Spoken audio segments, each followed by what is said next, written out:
E aí, tá tudo bem com você? Eu sou o Wellington Calazans e este é o programa Duplo Expresso, que começa a partir de agora, o programa que vai ao ar de segunda a sexta-feira, às 6 da manhã, horário de Brasília.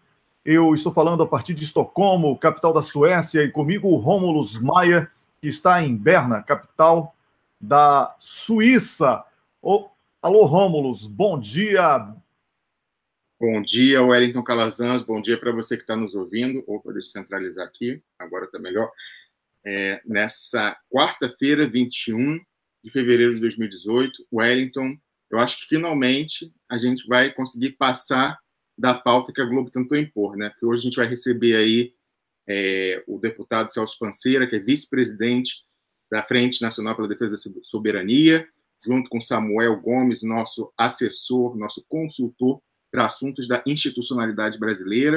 Então, a gente vai voltar à discussão prioritária, que é discutir o Brasil. A Globo vai tentar mudar a Globo, o Moreira Franco, o Etchegóin, o Michel Temer, esse pessoal aí que não tem mais, como você sempre diz, Wellington, que não tem nada a oferecer ao povo brasileiro, vai tentar transformar essa eleição numa eleição sobre segurança pública, sobre medo. A gente vai transformar em esperança. A gente vai voltar a discutir o futuro do Brasil, não é isso, Wellington? Com certeza. E é por isso que a gente tem aqui hoje o Samuel com o vice-presidente dessa frente ampla que vai debater o Brasil, né? Obviamente que temos perguntas espinhosas também para ele, porque política não se faz com afagos. E eu quero falar sobre isso. A gente vai ter também a Patrícia Wauquiez, é importante destacar, porque a Patrícia vem com um tema muito importante, exatamente relacionado a essa questão aí do Rio de Janeiro, e que vai elevar em muito o nível do debate. Ao invés de ficarem falando apenas em segurança pública, né, o que eu chamei de datenização da sociedade, é todo mundo falando de tiro no arma, porque a bazuca tem mais poder do que a metralhadora de não sei das quantas. Eu quero saber lá disso, eu quero é paz, entendeu? É por isso que eu falo, porque você disse que o político tinha que votar a favor da intervenção federal. Claro que tinha, porque já estão matando o pobre e o negro na favela, certo? Se derem aí uma procuração para matar, a gente vai ter um documento na mão para mostrar que existe como é se diz, o incentivo do Estado para a opressão, entendeu? Enquanto estão matando aí sem documento, só quem lucra é político corrupto e a ONG que finge que trabalha, mas não trabalha, certo? Leva vantagem com isso. Só ela pode denunciar, porque só ela está lá dentro sem estar, né? Que tem de gente querendo fazer política a partir de gabinete e acreditando mesmo que tem procuração do povo para responder por ele, não está no gibi. E aí fica, porque você é maluco, não sei o quê. Eu não sou maluco, não. Eu tenho cara de maluco, às vezes eu altero a voz, fico parecendo um maluco mesmo, mas não sou, tá? Isso tem que ficar bem claro, porque algumas coisas, Rômulo, a gente precisa mesmo se posicionar, tá? Atualmente, quantas mortes mensais, né, nas favelas só do Rio de Janeiro, assim, para não contar dos outros, das principais cidades do Brasil, só do Rio de Janeiro, quantos mortos nas favelas? Lá tem algum riquinho, tem algum filhinho de juiz, não sei o que, não tem. Aí você fala, porque o exército vai subir no morro e vai matar só vai matar o pobre e o negro. E hoje em dia, quem é que morre na favela? Não é? Então, as mortes já existem. A gente tem que parar de hipocrisia, certo? Estava todo mundo acomodado, era ignorar o povo lá na favela sem querer debater. Com essa presença da intervenção federal, a gente vai ter que debater, não essa datenização aí que a Globo quer, que Temer quer, de contar cadáveres, de falar sobre marca de arma, de poder de arma. Não, a gente vai poder debater a origem do problema. O que é que leva tanta gente ao desemprego? O que é que leva tanta gente a buscar a criminalidade como alternativa de sobrevivência? Rômulus, não recuo, na minha opinião, sei exatamente o que eu estou falando. O que não pode é fechar as portas para o debate, certo? Dizendo assim, tá errado, eu que sou dono da verdade, e as pessoas que estão com medo, porque a comunicação social, que deveria ser plural, e não foi, não houve luta para uma comunicação plural. Essas pessoas que não colaboraram para a pluralidade da comunicação social, essas pessoas não têm também essa carta branca para sair dizendo que é defensor do pobre e do oprimido. Não é bem assim, tá? Existem pessoas com medo, existem pessoas que querem... O problema da segurança pública é real, assim como nem todo policial, militar ou civil do Rio de Janeiro é corrupto, certo? Essa coisa de generalizar é muito perigosa, não é? Graças a essa generalização é que a gente está vendo aí a degradação da Petrobras, quando os verdadeiros corruptos receberam benefícios e até percentual, né, Rômulus? Para que fossem dedos duros. E aí, hoje, vivem aí de tornozeleira eletrônica por mais alguns meses, nas mansões, com dinheiro roubado. E a Petrobras destruída, e a indústria pesada brasileira, sobretudo petróleo e gás, toda a cadeia produtiva quebrada, gerando desemprego, sobretudo no Rio de Janeiro, que era um estado altamente vinculado à atividade petrolífera. Então, Rômulo, eu não vou recuar, porque eu sei exatamente o que eu estou falando. O que está acontecendo no Rio de Janeiro é geopolítica, Rômulo. É geopolítica, inclusive a geopolítica do crime, do tráfico de drogas. Tá bom?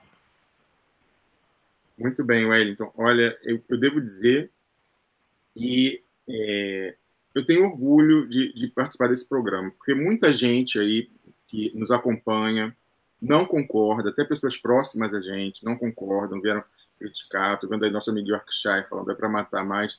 Não vai matar mais. A questão é o seguinte, o Exército nem é efetivo para ocupar todas as favelas do Rio de Janeiro, como ocupou a Maré e o Alemão. Não vai acontecer o que aconteceu ali.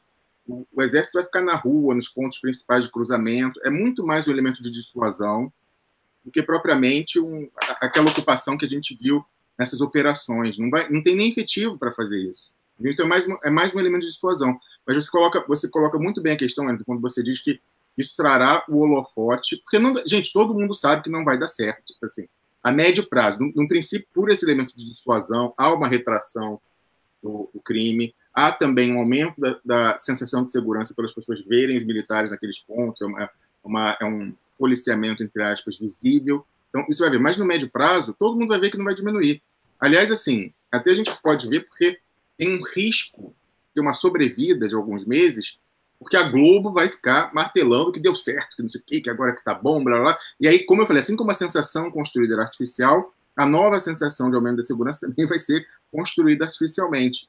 Mas isso coloca, como você fala, coloca o holofote lá para a gente discutir questões. Eu não acredito, posso estar errado, mas eu não acredito que vai haver um aumento naqueles autos de resistência, na matança da nossa juventude negra, porque, como eu falei, o Exército não tem efetivo. Em princípio, eles não vão, pelo que se diz, eles não vão entrar nesse enfrentamento, eles vão controlar a polícia, mandar. Gente, vamos abrir o olho. Essa matança já existe, a pena de morte já existe no Brasil. Como você fala, Brasil? Ela já está lá. Não é que vai aumentar. Eu acho que vai continuar assim. O aumento, se tiver, vai ser marginal. Eu não acredito que vai ser algo nem estatisticamente relevante. Já é horrível. Já é absolutamente horrível. Mas eu devo dizer, Wellington, que a gente aqui tem esse compromisso. Você pode concordar ou não, você que está nos vendo, mas a gente sempre vai dizer o que a gente acha e vamos cumprir o nosso papel. Você falava isso comigo ontem, assim, vou até comentar isso com confidência. No final disso, começar, poxa, muita gente cuja opinião eu respeito divergiu, me falou, mas eu acho que eu fiz, falei o que tinha que falar, a gente fez a nossa... E é verdade, eu partilho do mesmo sentimento, porque, preste atenção, gente, o importante não era a votação em si, e sim que ela prenunciou. Ela prenunciou algo que já era até previsível. Gente, eu tinha comentado aqui questão que eles iam tentar pautar a maioridade penal. Eu não tinha atentado para a intervenção militar, realmente. Mas, assim, eles vão tentar aquela cartada. Já tentou o aborto ontem, Wellington. Não é coincidência. Ontem, o ministro Luiz Roberto Barroso mandou transferir presidiárias travestis para uma prisão feminina. Eu acho certo? Acho certo, aplaudo. Acho certo. Mas, assim, por que ele fez isso agora, nesse ano de 2018? Por que alguns meses atrás ele tentou pautar aborto até o 3º mês, fazendo um libera geral? Você acha que ele tá... Há quanto tempo o Barroso está lá? Por que você acha que ele fez isso nesse ano? Você acha que é porque ele é bonzinho? Não, porque ele quer a pinça. Ele vem por um lado, com esse libera geral, o cara libertário, moderno, né, em costumes, e aí vem a extrema-direita lá querendo fazer a PEC do Nascituro, aí depois vai querer fazer a PEC do ser humano nasce macho e fêmea.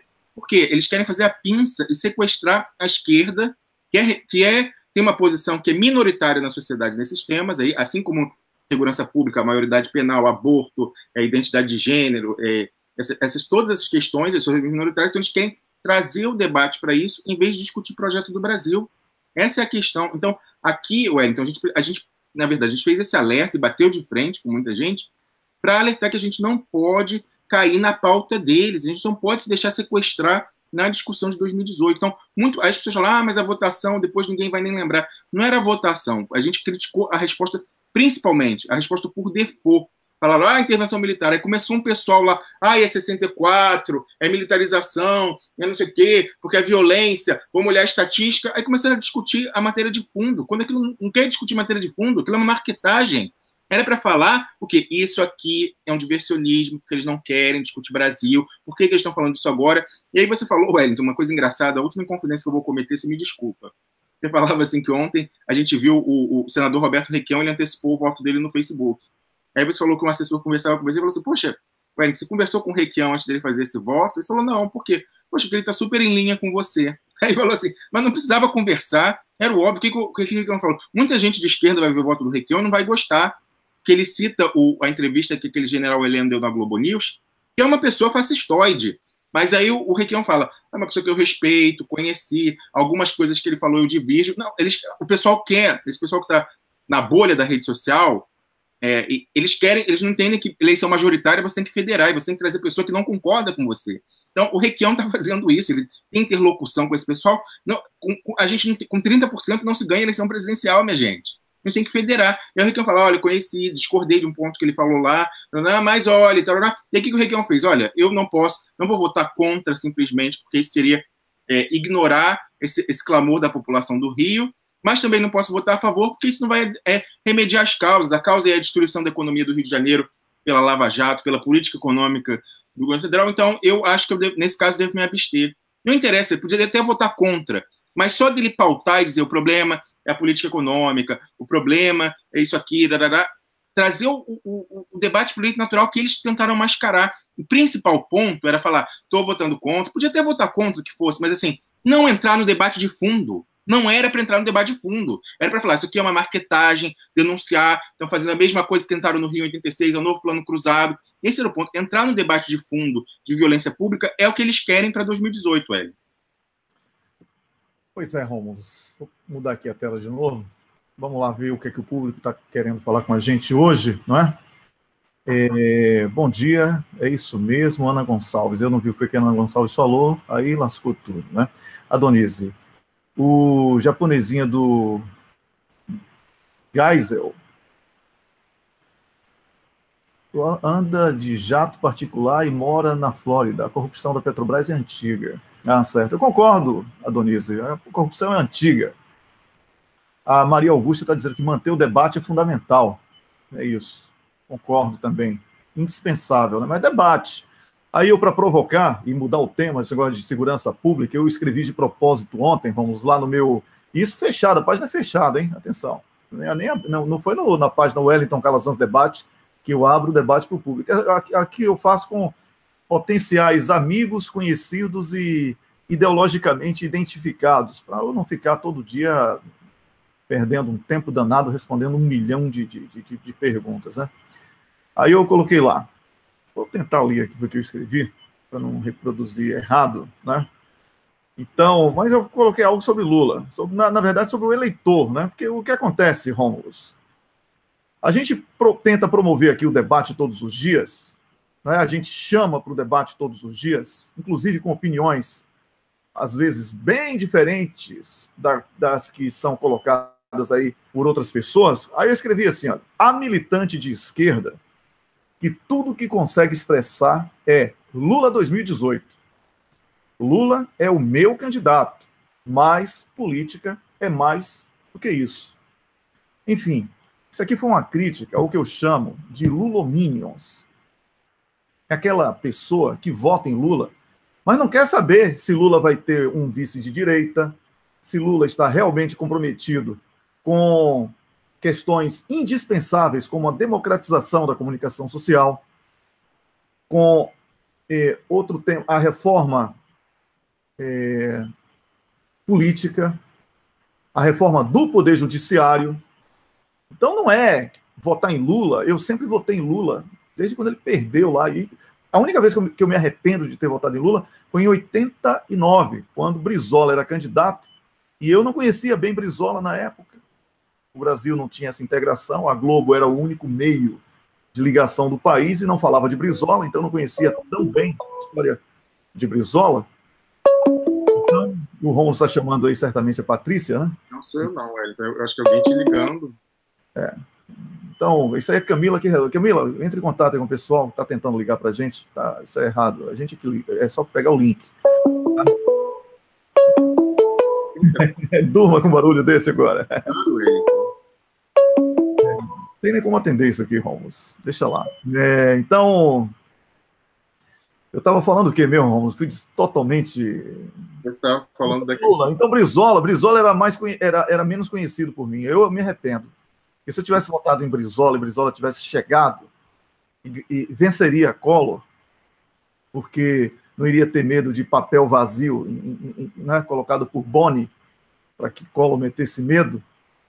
E se Collor falasse que Lula tinha um som 3 e 1, né, que Brizola tinha um som 3 e 1 em casa, ele ia falar assim, olha, eu quero que todo brasileiro tenha um som 3 e 1 em casa. Você pensa que é só você que pode ter, Collor? É por isso que você é de uma elite privilegiada e não pode assumir a presidência da República. Lula não ficou com medo, ficou sem saber se explicar naquela época. Então, isso que você não vai nem comprar briga com ninguém, sabe? Porque o próprio Lula diz que, olhando para trás, ele achou bom não ter ganhado, porque ele fala que ele não estava preparado em 89 para governar. Ele falou, depois de já estar na presidência, concluindo seu mandato, ele falou que acha melhor não ter ganhado, porque ali ele queimaria a imagem do Partido dos Trabalhadores dele próprio, sendo que ele pôde vir mais tarde fazer muito que ele deixaria de fazer por se queimar ali. Mas você sabe que naquela eleição eu tive a oportunidade, eu votei no Brizola e no Lula, porque no primeiro turno minha mãe me levou para levar com ela, minha mãe era pedetista, filiada, empregada de estatal, sindicalizada, e a Assembleia, aí me fez lá marcar o xizinho. E meu pai sempre fala aqui que ele é tucano, minha mãe não confiava que no segundo turno ele... minha mãe achava, ela sabia que não ia votar no Collor, ele vai anular, vai votar em branco, falou, vai você vai marcar a cédula. Aí me incumbiu de lá, criancinha, então eu votei nos dois naquela eleição, então pelo menos essa alegria eu tenho. Mas o que você fala é verdade, Wellington. Aquela eleição, o Brizola, por exemplo, ele que é uma pessoa que a gente sabe da sagacidade dele, ele penou muito no Rio de Janeiro com a Globo conseguindo colar nele o selo de amigo da bandidagem. Se uma pessoa com aquela sagacidade, habilidade comunicativa, análise estratégica apurada, que eu não vejo outras pessoas na esquerda hoje terem, ele foi uma das coisas que contribuiu para o fim da viabilidade eleitoral dele majoritária, em eleição majoritária, foi esse posicionamento dele, que a Globo conseguiu colar. A gente tem que ter muito cuidado. É evidente que nós somos convictos defensores do direito penal mínimo, dos direitos humanos, mas a gente também a gente é político.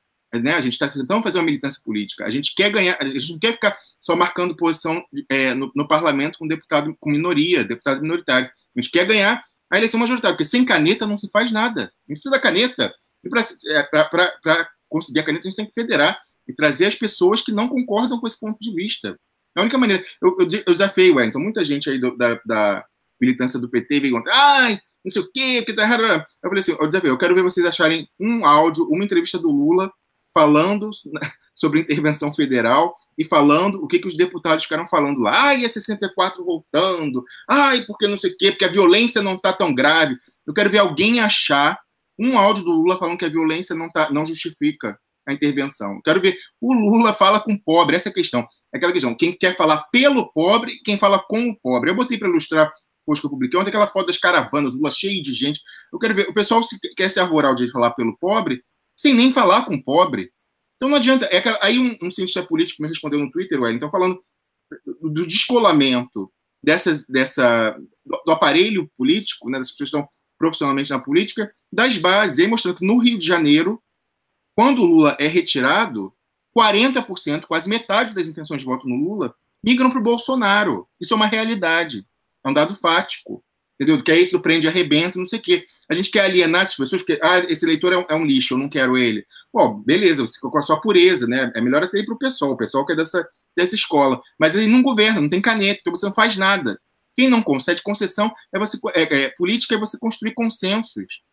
essas pessoas eu entendo, assim, como militante dessa posição, tudo bem. Mas exigir do político, isso é errado. Por isso que eu não estou na política, Wellington. Eu não faria essas concessões.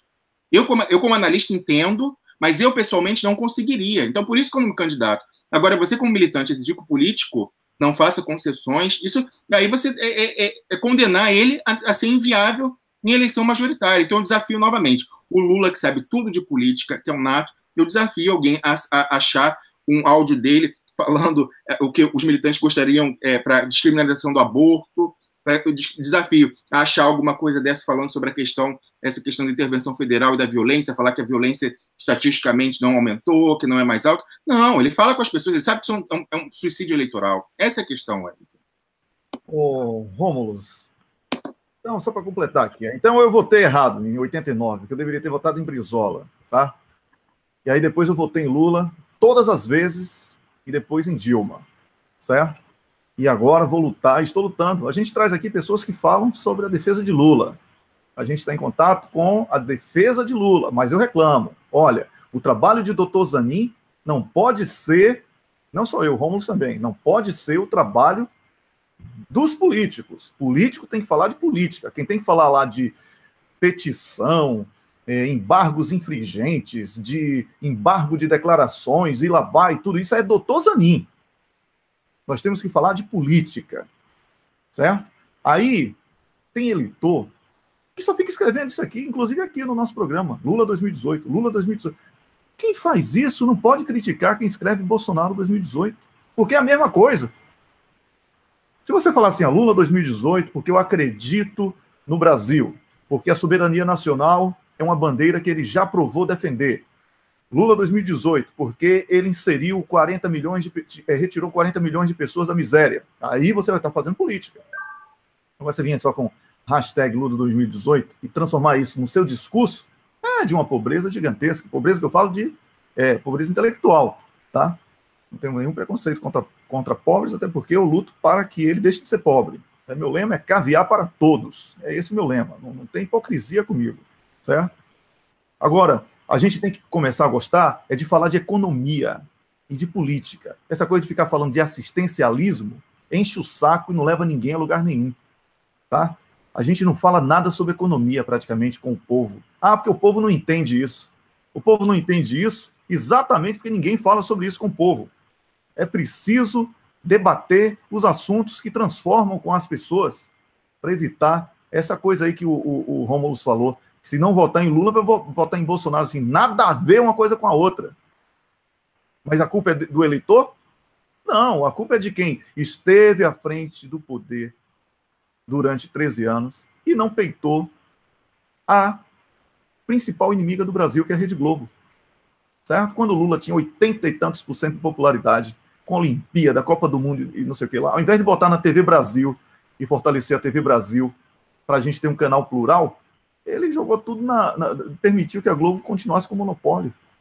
Isso foi erro. Dinheiro do BNDES salvou a Globo, você imagine. Você acha que eu aqui, vou achar que porque Lula fez isso ele está certo? Está errado, minha gente. Aí você fica falando mal de Lula. Eu não estou falando mal de Lula. Muito pelo contrário. E não preciso ficar aqui desenhando isso toda hora. Defendo o Lula. Tem gente até que diz que a gente ganha dinheiro do PT, o Rômulo. Certo? Eu não tenho simpatia nenhuma por Paulo Pimenta. Acho ele fraco como parlamentar. Certo? Eu tenho alguma simpatia por alguns... Eu admiro muito o trabalho de Enio Verri, por exemplo. Acho ele um deputado do PT sensacional, muito bom. Jorge Sola, da Bahia, pronto. Eu conheço assim, o trabalho mais de perto. Espetacular, um político fantástico do PT, certo? Tem políticos bons dentro do PT, mas nem todos os políticos são bons lá dentro. Então a gente tem que melhorar. O debate não é feito com sloganzinho e musiquinha no Facebook e ler notícia do blog do amiguinho que me deixa eu publicar uma coluninha lá e tal. Aquele blog é bom do meu amigo, eu vou ficar lendo aqui a notícia dele. Isso é política, certo? Política não é só eleição, minha gente. Política é muito mais do que isso, entendeu? E política tem que ser feita com inteligência, não é fechando portas, não. Aquele cara pensa diferente de mim, ele não presta. Certo? Quando eu aqui propus, o ano passado, na época eu estava no cafezinho ainda, eu propus chamar o Bolsonaro para um debate, Teve gente dizendo que eu era um louco, que eu era isso, que eu era... Seria maravilhoso chamar Bolsonaro para um debate. Eu iria falar com ele sobre economia, ele não iria saber o que falar, sobre saúde, sobre educação, ele não iria saber falar nada, e iria ficar desmascarado ali, já. Tá entendendo? É com debate, é permitindo que ele fale o que a gente quer, e não repetindo ou criticando de uma forma dramática tudo que ele fala, como se fosse o último problema do universo. Então, Rômulus, eu acho que as pessoas falam muito, porque a democracia é isso, democracia, e essas mesmas pessoas negam o debate, certo? E repetem os erros daqueles que eles criticam. Escrever apenas Lula 2018 sem debater política é devoção. E Lula, se ele fosse Deus, não precisaria de eleitores, ele precisaria de devotos. Então, eu não sou devoto de ninguém, eu não apoio a idolatria A, B ou C. Eu acho que Lula é o melhor candidato. Acho que Ciro Gomes é fraquíssimo, certo? Vou logo abrindo aqui, se você pensa que eu estou concordando com Ciro. É fraquíssimo, certo? Tem um conselheiro de economia que foi até ministro de Dilma, e de Lula também, que não dá, não é? Não dá. Não dá. Eu esqueci até o nome dele agora, o Rômulo, o professor lá de Harvard. Qual é o nome dele? Mangabeira Unger? Mangabeira Unger. Todo mundo respeita ele, acha que ele é genial. Acho que ele é genial, mas para os Estados Unidos. A política que ele quer é boa para os Estados Unidos, não para o Brasil. Certo? Então, Rômulo, você está com Patrícia aí, né? Ué, não, eu combinei com a Cátia, que está na hora do deputado, ela vai entrar logo depois com a gente, quando a gente encerrar às 7 horas. Já está quase na hora da gente chamar. A gente está aguardando, ele vai entrar pelo link, né, Wellington? A gente está aguardando ele entrar. Pois é, estou aguardando aqui o Samuel Gomes e também o nosso convidado, que é o deputado. Pô, eu estou aqui com uma ficha técnica gigantesca. Celso Panceira, do PMDB. Repita aí, o Rômulo. O Celso Panceira, ele é vice-presidente da Frente pela Defesa da Soberania Brasileira. Exatamente. O Celso Panceira.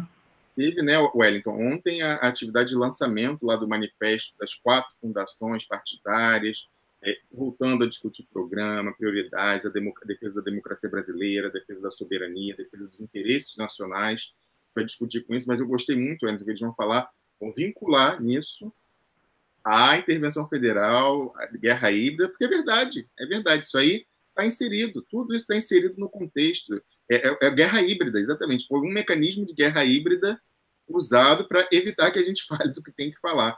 E aí, Wellington, eu queria, antes de a gente chamar o deputado, enquanto está aguardando aí, falar algumas coisas que você falava aí do pessoal que não quer ouvir, né, uma opinião divergente. Uma pessoa lá que faz justamente uma pessoa lá do Twitter que faz observação do PIG, da grande mídia, com quem eu interajo, uma pessoa que tem colocações interessantes, ele botou assim, que ele achou até que os militares assistem aqui o Duplo Expresso, porque a gente falou aqui, né, que a jogada que o PT poderia ter feito foi uma sugestão, poderia ser de outras maneiras, mas uma jogada era tentar falar... Samuel, acho que ele está com som, hein? Samuel chegou aí. Samuel, bom dia, Samuel Gomes. Bom dia. Tudo bem? Chegou aí, né? Samuel, enquanto o deputado Celso não chega, eu queria que você cortasse seu microfone aí, tá bom? Eu corto por aqui. Vou cortar. Não, já cortou aqui, o Rom já cortou, já tá tudo ok. E você tem que baixar o seu retorno aí quando você for falar para evitar a microfonia, tá bom? Romulus. Pois então, aí ele falava assim, que os militares falaram já que já vão chegar, a gente falou aqui, né, que uma das possibilidades é você falar, olha, a gente quer intervenção sim, mas intervenção das forças de segurança do Rio e não na sociedade. Então, porque as forças de segurança do Rio, por causa do governo local lá, aquelas forças políticas locais que estão mancomunadas com crime há décadas, estão comprometidas, então, a intervenção para fazer uma depuração das forças de segurança. Aí olha o que os militares na sequência falaram, que vão intervir na cúpula da Polícia Civil e da Polícia Militar, que é a primeira medida. Aí olha o que ele fala, no tweet dele, ele falou, acho que os milicos também andam ouvindo o Duplo Expresso. Por outro lado, eu vejo companheiros falando que não vão mais ouvir, coisa de louco. Aí eu falei, pois é, gente, assim, o pessoal, com isso, eu conversando com ele, eu falei, gente, a questão é que aqui, a nossa marca, é que a gente não tem rabo preso com ninguém. A gente fala o que a gente acha certo, independentemente de ser popular ou não. A gente fala sempre o que a gente acha que as pessoas precisam ouvir e não o que elas querem ouvir. Se elas querem ficar lendo, tendo reforço positivo do que ela já pensa, vá a outros sites, tem muitos sites que fazem isso já. A gente está aqui para dar um choque mesmo e fazer a pessoa, pelo menos, ela pode discordar, é bem-vinda a discordância, mas pelo menos ela para pensar.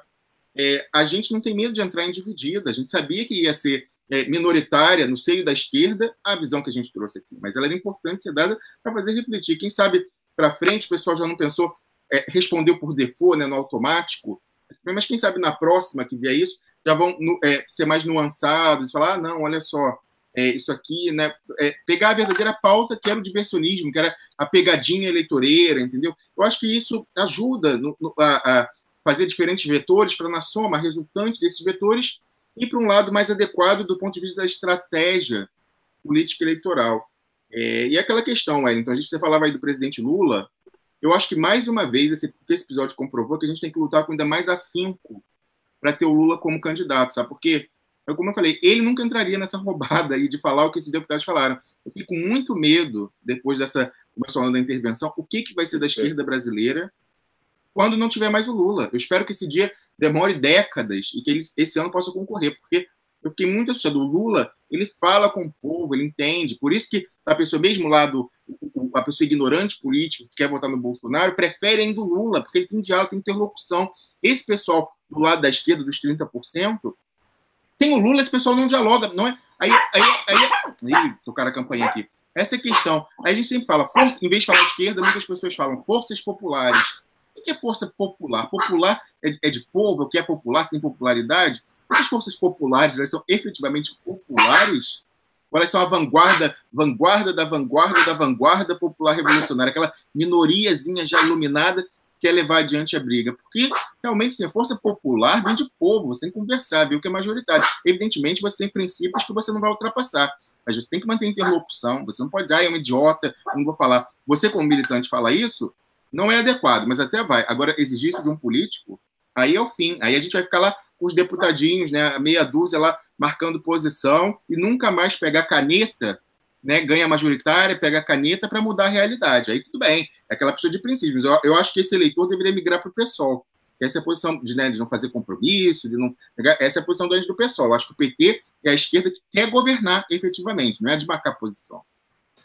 Isso aí, tem político que fica querendo pregar para convertido. É um grande erro. Ou você acredita naquilo que você defende e quer ampliar isso para a grande maioria, ou você está pensando apenas em si próprio, né, e querendo se eleger, garantir os seus votos.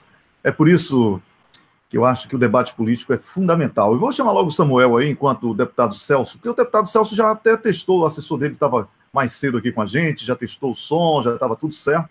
De repente ele abandonou aí a conexão.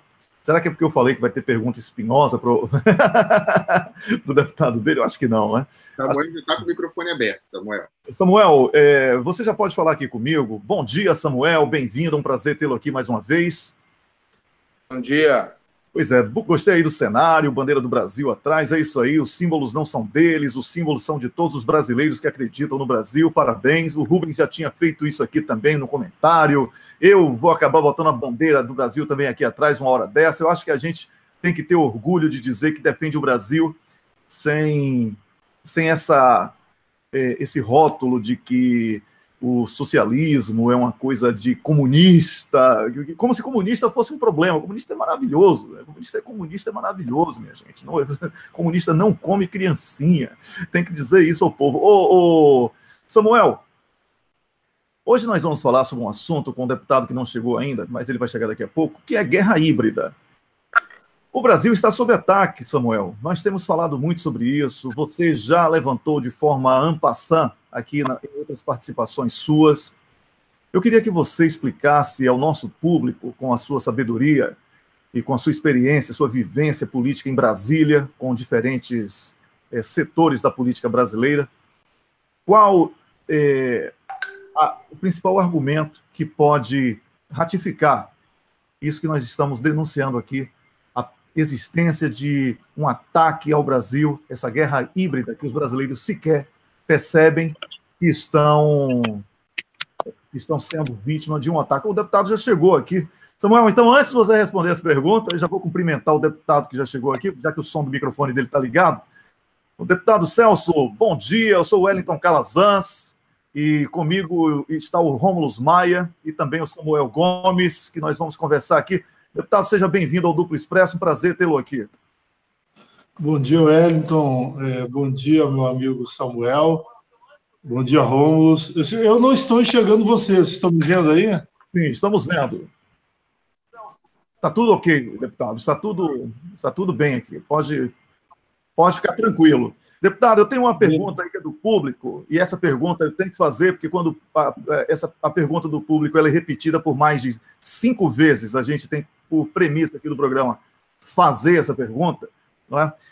Deputado, o seu voto foi a favor do congelamento por 20 anos do investimento público. Eu acho que está mais do que provado, até um político que é pouco dado à inteligência, que é o Donald Trump, está injetando 1,5 trilhão de dólares na economia para o fomento da economia norte-americana. O senhor considera esse seu voto hoje um equívoco? Tem a pretensão de reparar isso de outra maneira, deputado? Eu acho que a questão da PEC do teto de gastos, como ficou chamada, ela irá cair por si só. Só o crescimento vegetativo das despesas do governo, da União, levará à implosão da PEC do teto de gastos. Agora, tem que olhar o contexto da minha votação. Eu vinha de um conjunto de votos, uma sequência de votos contra a orientação do PMDB na época. Eu estava há praticamente quase um ano e meio do prazo constitucional para sair do PMDB. E o PMDB fechou a questão na época e ameaçou, né, na época, com não só a expulsão, porque expulsão não seria o meu grande problema.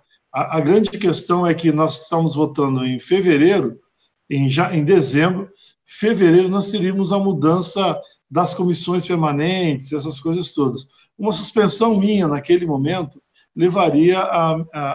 poderia levar à suspensão da minha indicação de todas as comissões às quais eu participo na Câmara, por exemplo.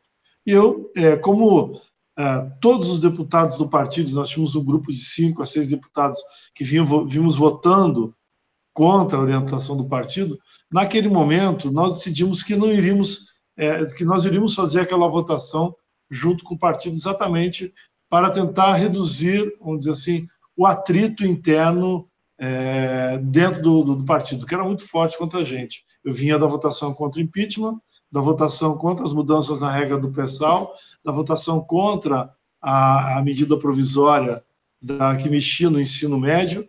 Isso só para dizer algumas das que eu votei contra. E aí, naquele momento, nós reunimos um grupo de deputados do PMDB que estávamos fazendo os votos contra e decidimos que naquela votação faríamos junto com o partido exatamente diante da ameaça de expulsão, né, mas particularmente de suspensão dos direitos de associado. Agora, foi, com certeza, um dos meus piores votos na legislatura. Ok, obrigado, deputado. A sua resposta é extremamente satisfatória para mim, espero que o público tenha compreendido, que é uma questão de política. As pessoas ficam pensando política muito com o estômago e pouco com o cérebro. Observe que esse seu voto, já prevendo que essa PEC vai cair mesmo, porque isso basta entender um pouquinho de política para entender que isso nunca vai funcionar, né? Mas garantiu a sua presença em outras comissões e certamente o seu voto será importante para assegurar outros direitos aos cidadãos que jamais seriam defendidos por alguém que pudesse vir a substituí-lo. Então, eu acho que a sua ação política interna, né, porque a política não é só externa, pensando no eleitor, é também interna a questão da orientação do partido, como foi colocado aqui, ela também foi bastante estratégica. E a minha pergunta, ela foi uma pergunta, também uma curiosidade minha, obviamente, mas uma pergunta do público, e a gente tem muito respeito aqui pelo plural debate. Então, foi por isso que ela foi feita já no início dessa conversa. Eu vou passar para o Samuel agora. Samuel, eu tinha feito a você uma pergunta sobre guerra híbrida, e depois você já passa para o deputado e para o Rômulo comentarem sobre guerra híbrida. Todos os políticos mais voltados para a defesa da soberania nacional, que é o caso aí da Frente Ampla, eles estão denunciando o Brasil sob ataque internacional e do mercado financeiro. Você poderia explicar isso, Samuel, para o nosso público? Você que é comentarista aqui do programa? Bom dia, Wellington, bom dia, Rômulo, bom dia, que é amigo Celso, grato pelo aceitar o convite aí de todos nós. O Celso é uma inteligência aqui no Congresso Nacional, um homem corajoso, lúcido, e tem todo o nosso respeito, a nossa consideração. Olha, o conceito de guerra híbrida, ele tem alguns pressupostos. O primeiro deles é de que não há distinção entre guerra e paz. Outro conceito é de que ele supera a guerra assimétrica, aquela guerra de exército convencional contra forças insurgentes.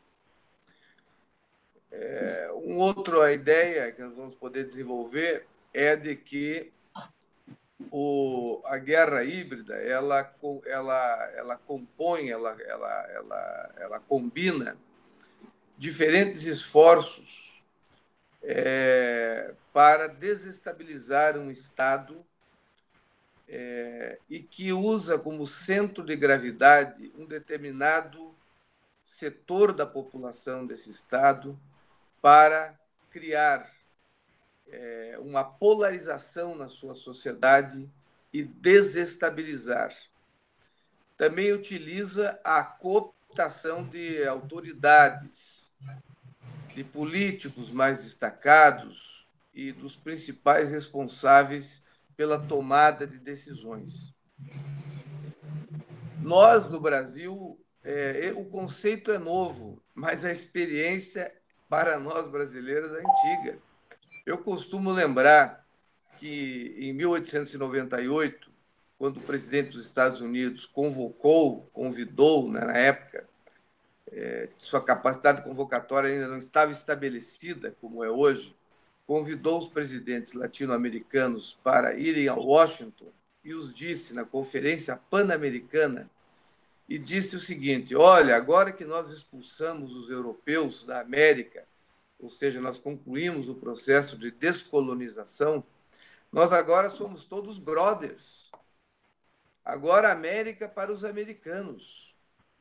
E, à época, no Brasil, estava lá representado, e o representante brasileiro, que é um baiano que o Wellington não gosta muito dele, mas ele tem uma referência aí na história brasileira, o Rui Barbosa, levantou e disse: olha, esse não é o nosso projeto.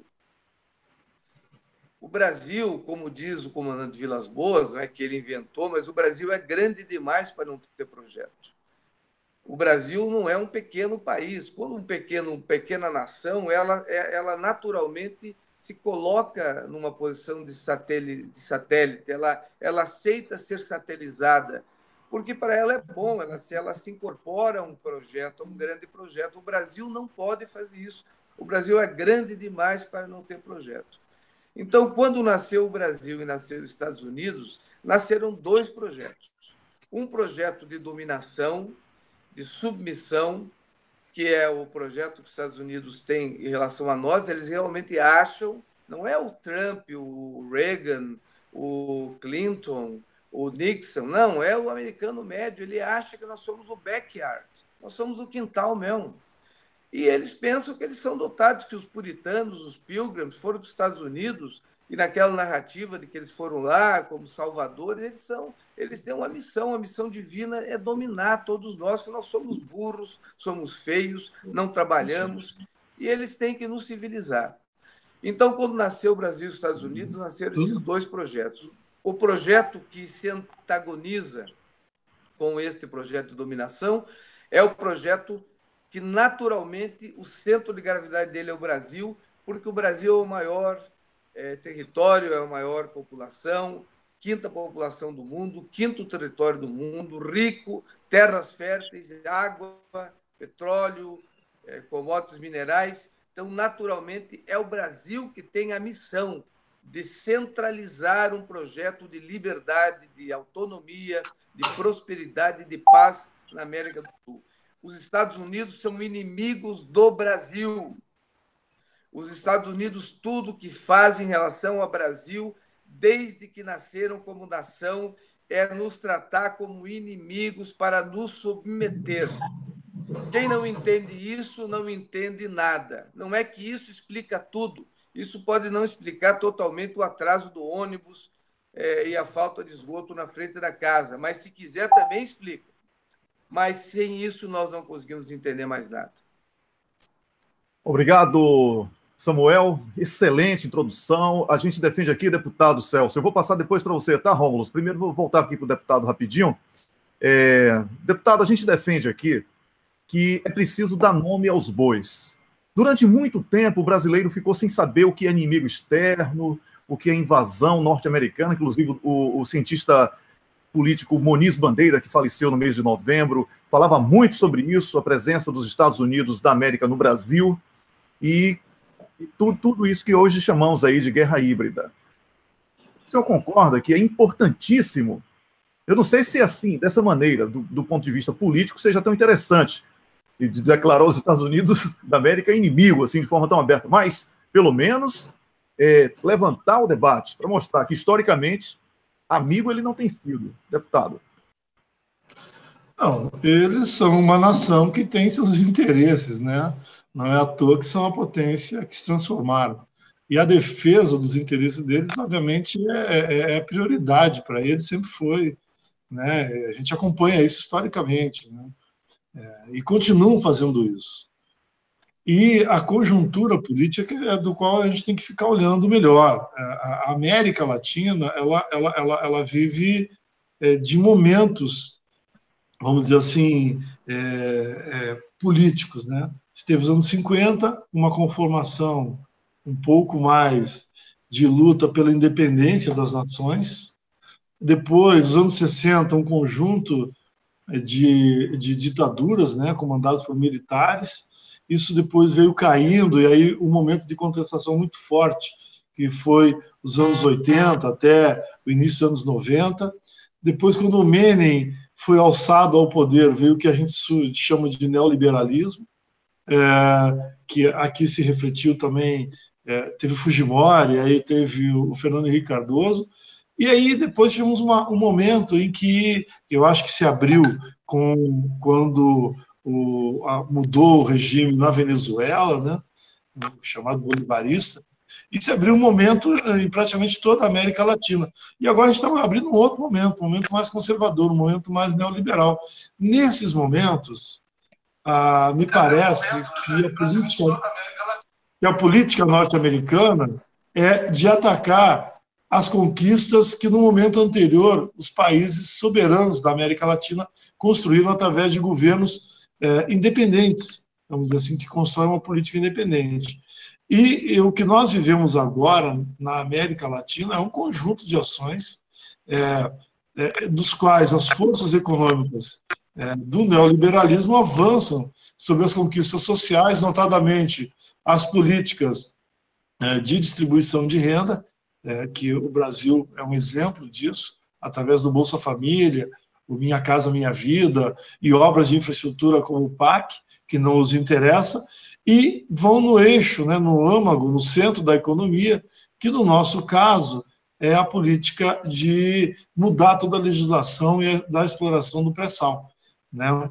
Então, essa geopolítica dos Estados Unidos, eles fazem muito bem feito. Eles têm poderio militar, eles têm peso na economia para isso, e tem no Brasil uma elite que se arvora, que gosta de ir para os Estados Unidos e se sentir incluída, mesmo que seja no segundo plano, né? Então, você tem aí juízes hoje em dia que adoram ir para os Estados Unidos ganhar prêmio, aí tem os donos de banco, aí tem os analistas da Bolsa de Valores, né? Todos eles adoram ir para Nova York, para Washington, e lá serem premiados, né? E eu acho que isso, mas eu não acredito que seja uma coisa assim, vamos dizer assim, pensada, estrategicamente elaborada, vamos dizer assim, agora nós vamos partir para cima da América Latina. Eu acho que vem a conjuntura política favorável e eles avançam naquilo que é possível. No tempo do Fernando Henrique, eles levaram praticamente todo o nosso patrimônio nacional, que é aquela infraestrutura construída nos anos 50, notadamente a questão das siderúrgicas, a questão das redes ferroviárias, o sistema bancário que era bem, vamos dizer assim, bem espraiado com os bancos públicos estaduais e pequenos bancos privados regionais, né? Então eles mudaram o desenho da economia brasileira, como mudaram na Argentina e outros países da América Latina. E agora, como não tem mais patrimônio, muito patrimônio público para entregar, tem pouco, tem ainda né, tem todo o sistema Telebrás, tem a Casa da Moeda, mas o grosso já foi, eles estão partindo para dominar propriamente as reservas, que não mais as de ferro, agora as do pré-sal. Ô, Rômulo, observe que o deputado, ao responder aí, ele foi categórico ao mencionar a América Latina como parte integrante dessa resistência, né, contra esse ataque, que não é só dos Estados Unidos, é do mercado financeiro internacional. O que o senador Requião costuma chamar carinhosamente de mercado de abutres, não é? Então, eu queria, Rômulo, que você agora entrasse aqui nessa conversa, você que tem tanta coisa a somar. Wellington, eu queria fazer uma pergunta dirigida aos nossos dois participantes, tanto o Samuel como o deputado Celso Panceira, que é o seguinte, ainda mais tomando partido do fato do deputado Celso Panceira, apesar desse sotaque gaúcho, ser deputado do meu estado, do Rio de Janeiro. Que é o seguinte, um dos temas aqui que a gente se propôs a falar foi um dos instrumentos desse avanço americano toma a forma da guerra híbrida. Na guerra híbrida, a gente tem o uso de diversionismo, de fake news, as notícias falsas. E eu queria saber como a gente tem uma divisão, há uma ignorância nas forças populares, na esquerda, com relação ao Exército, por causa da desconfiança histórica, né? Por causa de traumas do passado. E a esquerda costuma tratar as Forças Armadas como um monolito. Elas não veem que há correntes internas. E há uma corrente mais de extrema-direita ligada ao entreguismo, que é muito representada no governo pelo general Etchegoyen, e há uma corrente mais legalista, mais nacionalista, como o próprio comandante do Exército, que no Senado disse que não, o Brasil, o destino do Brasil, ele não tem opção, ele tem que se desenvolver, tem que ser uma potência para poder integrar 206 milhões de pessoas na economia. E aí eu pergunto, essa ala da extrema-direita, que é minoritária, ela tem muito vínculo com forças estrangeiras, com o próprio exército americano, com o exército israelense. Eu queria saber, e essa ala que articulou essa intervenção federal no Rio de Janeiro. Eu pergunto se a intervenção federal não é mais um mecanismo nessa frente de guerra híbrida por ter o apoio de inteligência, logístico, até, vamos dizer assim, a iniciativa, a ideia, não pode ter vindo de fora, de como fazer isso para tentar influenciar na democracia brasileira na eleição desse ano. Essa intervenção federal pode ser caracterizada por mais uma frente da guerra híbrida?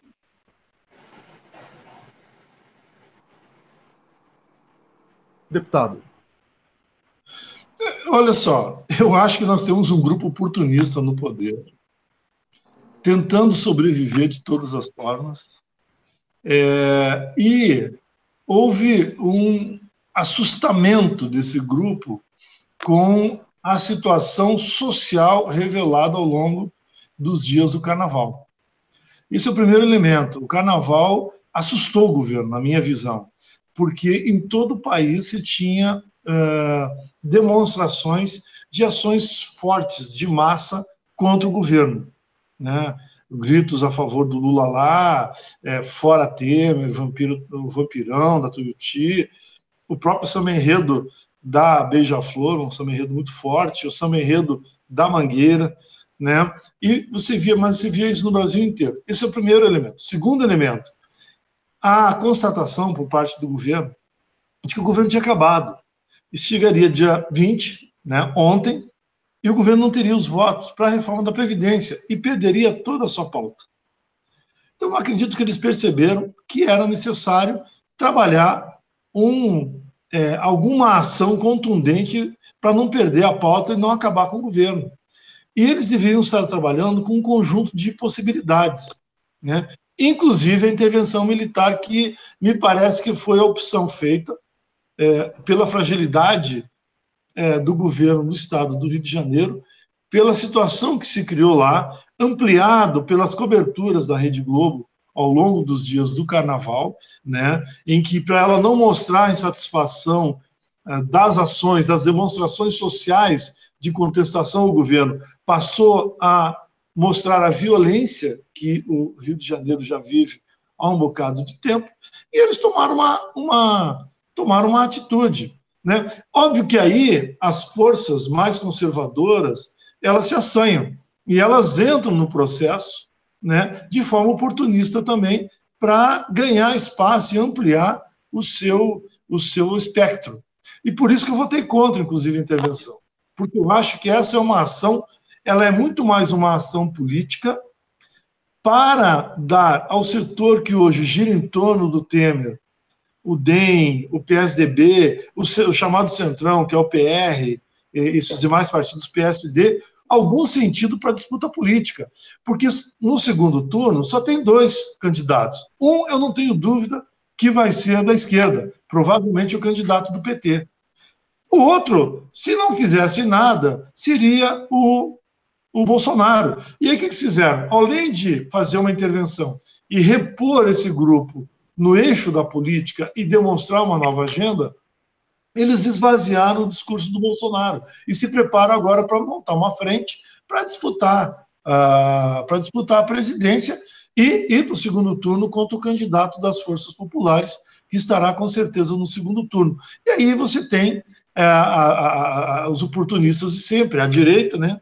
Extrema-direita, e também se tem a extrema-esquerda, fazendo essa agitação política. Se me permite alongar um pouquinho mais, eu tenho conversado com alguns setores das Forças Armadas, notadamente aqueles que envolvem na área de ciência e tecnologia. Eu diria que hoje o sentimento deles, da maioria das Forças Armadas, é muito mais de não entrar nessa bola dividida do que entrar, né? Tem os setores que estão usando as Forças Armadas, mas aqueles setores que hoje perceberam que dá para construir umas Forças Armadas competentes, tecnologicamente, vamos dizer, independente, e que trabalhem a soberania nacional, e que eu acho que é a maior parte do que tem hoje de comando das Forças Armadas, principalmente Marinha e Aeronáutica, não estão satisfeitos com isso, não. Eu acho que aí você tem, né, setores que sim, né, que querem entrar porque estão dentro do governo e, dentro desse contexto do oportunismo, aproveitam para impor uma agenda de direita, uma agenda neoliberal ao Brasil, continuando as reformas que o governo Temer iniciou. Né, eu diria assim, como se não houvesse amanhã. Vamos resolver tudo esse ano, porque a gente não sabe se o ano que vem a gente consegue ou terá a maioria para votar de novo uma agenda liberalizante. Ok, muito boa explanação. Nós aqui, deputado, discordamos do seu voto e de todos que votaram contra a intervenção federal, por entendermos que seria a nossa única possibilidade de dialogar com as pessoas que defendem essa intervenção. Porque, ao votar contra, nós continuamos falando para as mesmas pessoas e, como foi uma estratégia política deles, como foi colocado, eu acredito que a gente tenha retardado um pouco a possibilidade de debater segurança pública a partir da origem. Pois não. Eu posso falar um pouquinho sobre isso? Por favor. Eu conheço o Rio de Janeiro, sou gaúcho, gremista, né, portelense, desfilei na Portela, fui na Deixa eu só falar.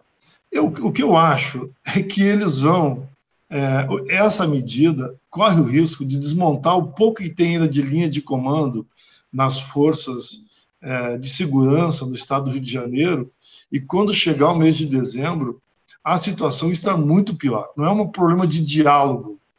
O problema é que a atitude tomada é uma atitude que vai para desmontar de vez o pouco que ainda tem nas forças de segurança no Rio de Janeiro, tanto a força da Polícia Militar quanto da Polícia Civil.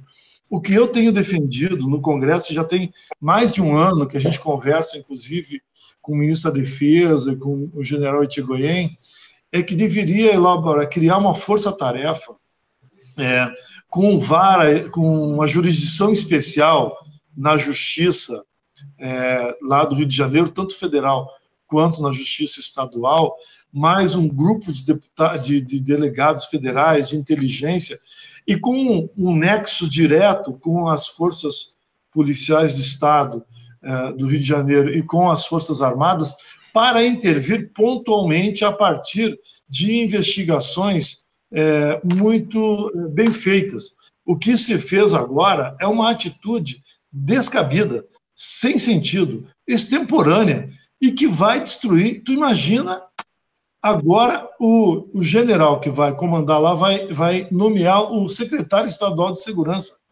Aí o secretário estadual de segurança, com certeza será um militar, vai nomear o chefe da Polícia Militar, o chefe da Polícia Civil e o chefe do Corpo de Bombeiros. E depois eles vão descer para as coordenadorias regionais, que com certeza serão todos na linha de comando do Exército. E isso vai gerando um problema de insubordinação e você vai chegar ao comando dos batalhões. Não tem tempo para resolver e ganhar as forças de segurança de lá para esse comando. Você tem um risco muito grande de implodir. E o que você faz com esses coronéis e todo esse conjunto de oficiais que estão hoje e delegados nas polícias lá do Rio de Janeiro, que são altamente militarizados? Você vai colocá-los todos na reserva? Vai deixar eles num cantinho, dentro do batalhão escondido? Como é que se resolve isso? E quando vai embora, como é que se remonta essa linha de comando? Por isso que eu sou contra. É uma irresponsabilidade com uma possibilidade muito grande de dar errado. Olha, deputado, que vai dar errado todos nós sabemos, mas já está errado também, né? As mortes são diárias aí. Ô, Samuel, agora é você que vai... Wellington, você entende? Só uma colocação. A gente colocou aqui, eu acho importante, como a gente frisou no programa essa questão, não é necessariamente o voto sim ou não o problema, e sim como ele é enquadrado. Votar não, com a justificativa que o deputado deu, eminentemente técnica, mas não dizendo que a sensação da população é artificial, que não tem violência nenhuma, que não foi. Não adianta, foi criada a percepção, não interessa sacudir estatística. Se a percepção foi criada, você não vai bater nisso, nem ficar falando de 64, não sei o quê. Ele votou por uma questão. A razão que o deputado deu é perfeita. Realmente, isso, eu nem tinha pensado nisso, na implosão da cadeia de comando, porque depois, quando as pessoas saírem, vai ficar um problema ali gravíssimo para restabelecer a autonomia, só se essa intervenção for perpétua, porque no dia que sair, realmente, a gente vai estar com uma situação muito complicada. Então, a questão era como enquadrar isso, não necessariamente o sim ou não. A própria abstenção do senador Requião foi perfeita, ele não votou nem sim nem não e falou por quê, e colocou as questões. Então, a questão era como tratar, em vez de cair na armadilha de discutir segurança pública, ficar sacudindo estatística, falando que não tem violência tanto assim. Não adianta, a percepção das pessoas, você vai lutar contra isso, não adianta. Então, eu aplaudo o deputado e, assim, a questão é o enquadramento e a atitude, como responder a essa pegadinha político-eleitoral que foi essa intervenção. Samuel, o que você acha disso? Samuel. Olha, eu acho que as artes marciais nos ensinam, qualquer delas, eu gosto uma especificamente, que é o Aikido. Aikido trabalha com a força do adversário. No Aikido, o golpe vem e o Aikido não ensina nenhum ato hostil, só ensina a defesa. Quando vem o golpe, diferente de outras forças, outras artes marciais, nós não, o lutador da Aikido não confronta a força, não vai de encontro a ela, mas une-se com ela, ela vem reta, ele se une com ela e aí faz com que ela gire.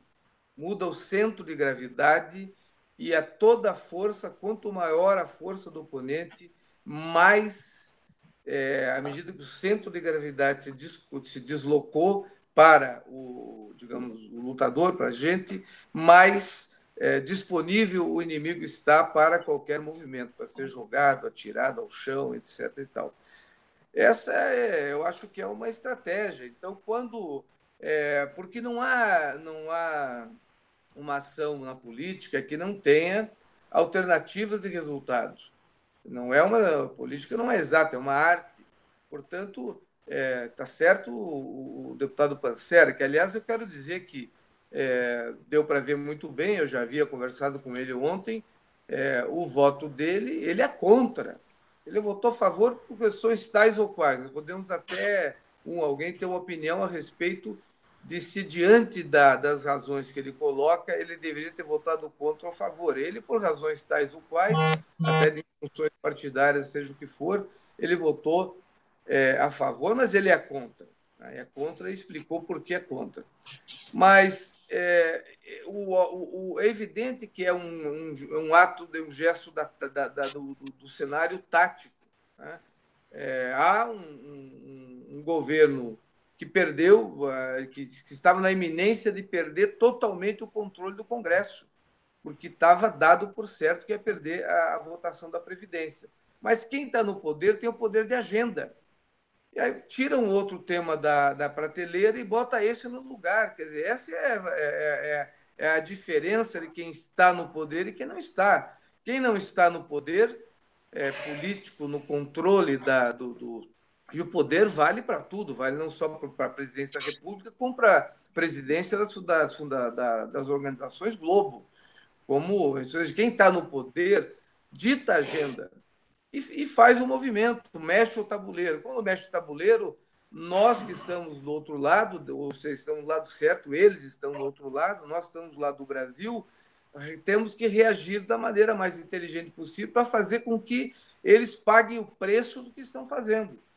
Ou seja, a população é muito complexo tudo isso que nós estamos falando, todas as injunções, guerra híbrida, a previdência, isso, aquilo, a população tem os seus problemas e quer resolver. Quando alguém age, aparentemente, mesmo seja um presidente como esse, que ninguém respeita, sabe que ele está ali para tentar se defender da cadeia, mas ele fez um movimento, a população quer que as coisas melhorem. O povo sempre quer que as coisas melhorem, não interessa muito quem melhore, quem faça o bem, ele quer que o bem seja feito. Então, nós estamos nessa situação. O problema, eu acho que é a preocupação de todos nós.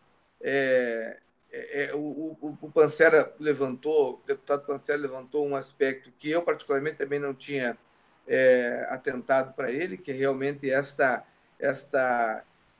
destruição da cadeia, que tem que destruir essa cadeia de comando mesmo sob algum aspecto, porque é essa cadeia de comando que é parte do crime organizado. O crime organizado só é organizado porque tem um Estado como parte da organização. Não existe crime organizado sem o Estado. Então, o crime organizado no Rio de Janeiro é os que estão fora do Estado, é o bagrinho do morro, é o financiador, é o doleiro, é o cara da logística, é o cara da Polícia Rodoviária Federal que deixa passar, é o cara do Porto que deixa entrar, é a Polícia Federal que está lá em Foz do Iguaçu que deixa entrar o fuzil, é o cara que compra o fuzil no exterior e é o Estado. Agora, a cadeia tem que ser destruída. O problema é fazer uma nova polícia, mas fazer uma nova polícia num Estado que está quebrado, que tem o Meirelles comandando a economia, os bancos comandando a economia, que tem esta medida, essa PEC que impediu os gastos, que tem um domínio do capital financeiro que impede o desenvolvimento da economia, que tem o Moro a serviço da quebra da indústria nacional, que tem a Lava Jato a serviço da quebra da indústria do petróleo, que tem um Congresso acanalhado que vota toda e qualquer medida ditada contra os interesses nacionais. Então, tudo isso faz parte desse conjunto. É a hora do gênio, não é a hora da mediocridade, nem na análise, nem na ação. Porque até que analisar não é tão difícil. Analisar, com um pouco de tempo, de paciência e de estudo, as pessoas conseguem entender. Mas quem tem a responsabilidade de agir, de mover o tabuleiro, que são os políticos, que são os governantes e que, fundamentalmente, são os atores políticos do movimento social, o momento exige de nós muita clarividência, muita coragem, muita inteligência. Né? Eu só queria dizer também o seguinte, porque eu fiz aquela introdução, digamos, conceitual, e o que aquilo se liga? Ora, é claro que nós estamos... A palavra-chave foi dita pelo Pancera, a palavra-chave é pré-sal.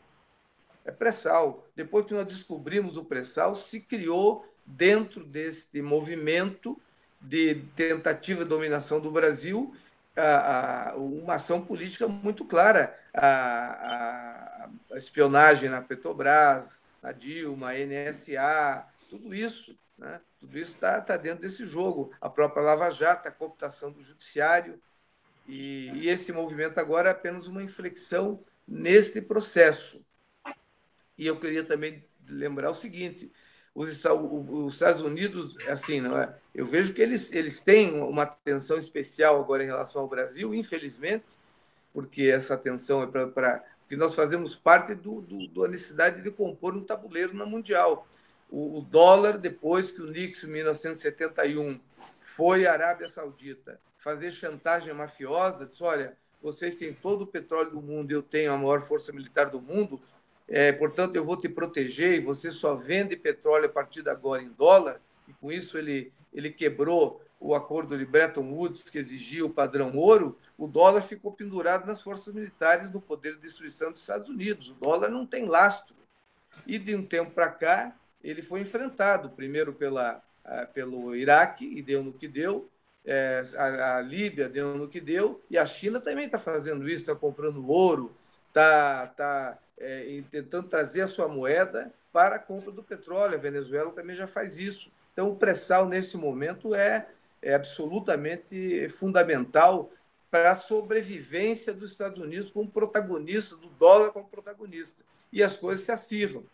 E aí, me permita um comentário derradeiro nesse momento, daí que o próximo presidente da República não pode ser, tem que ser um craque.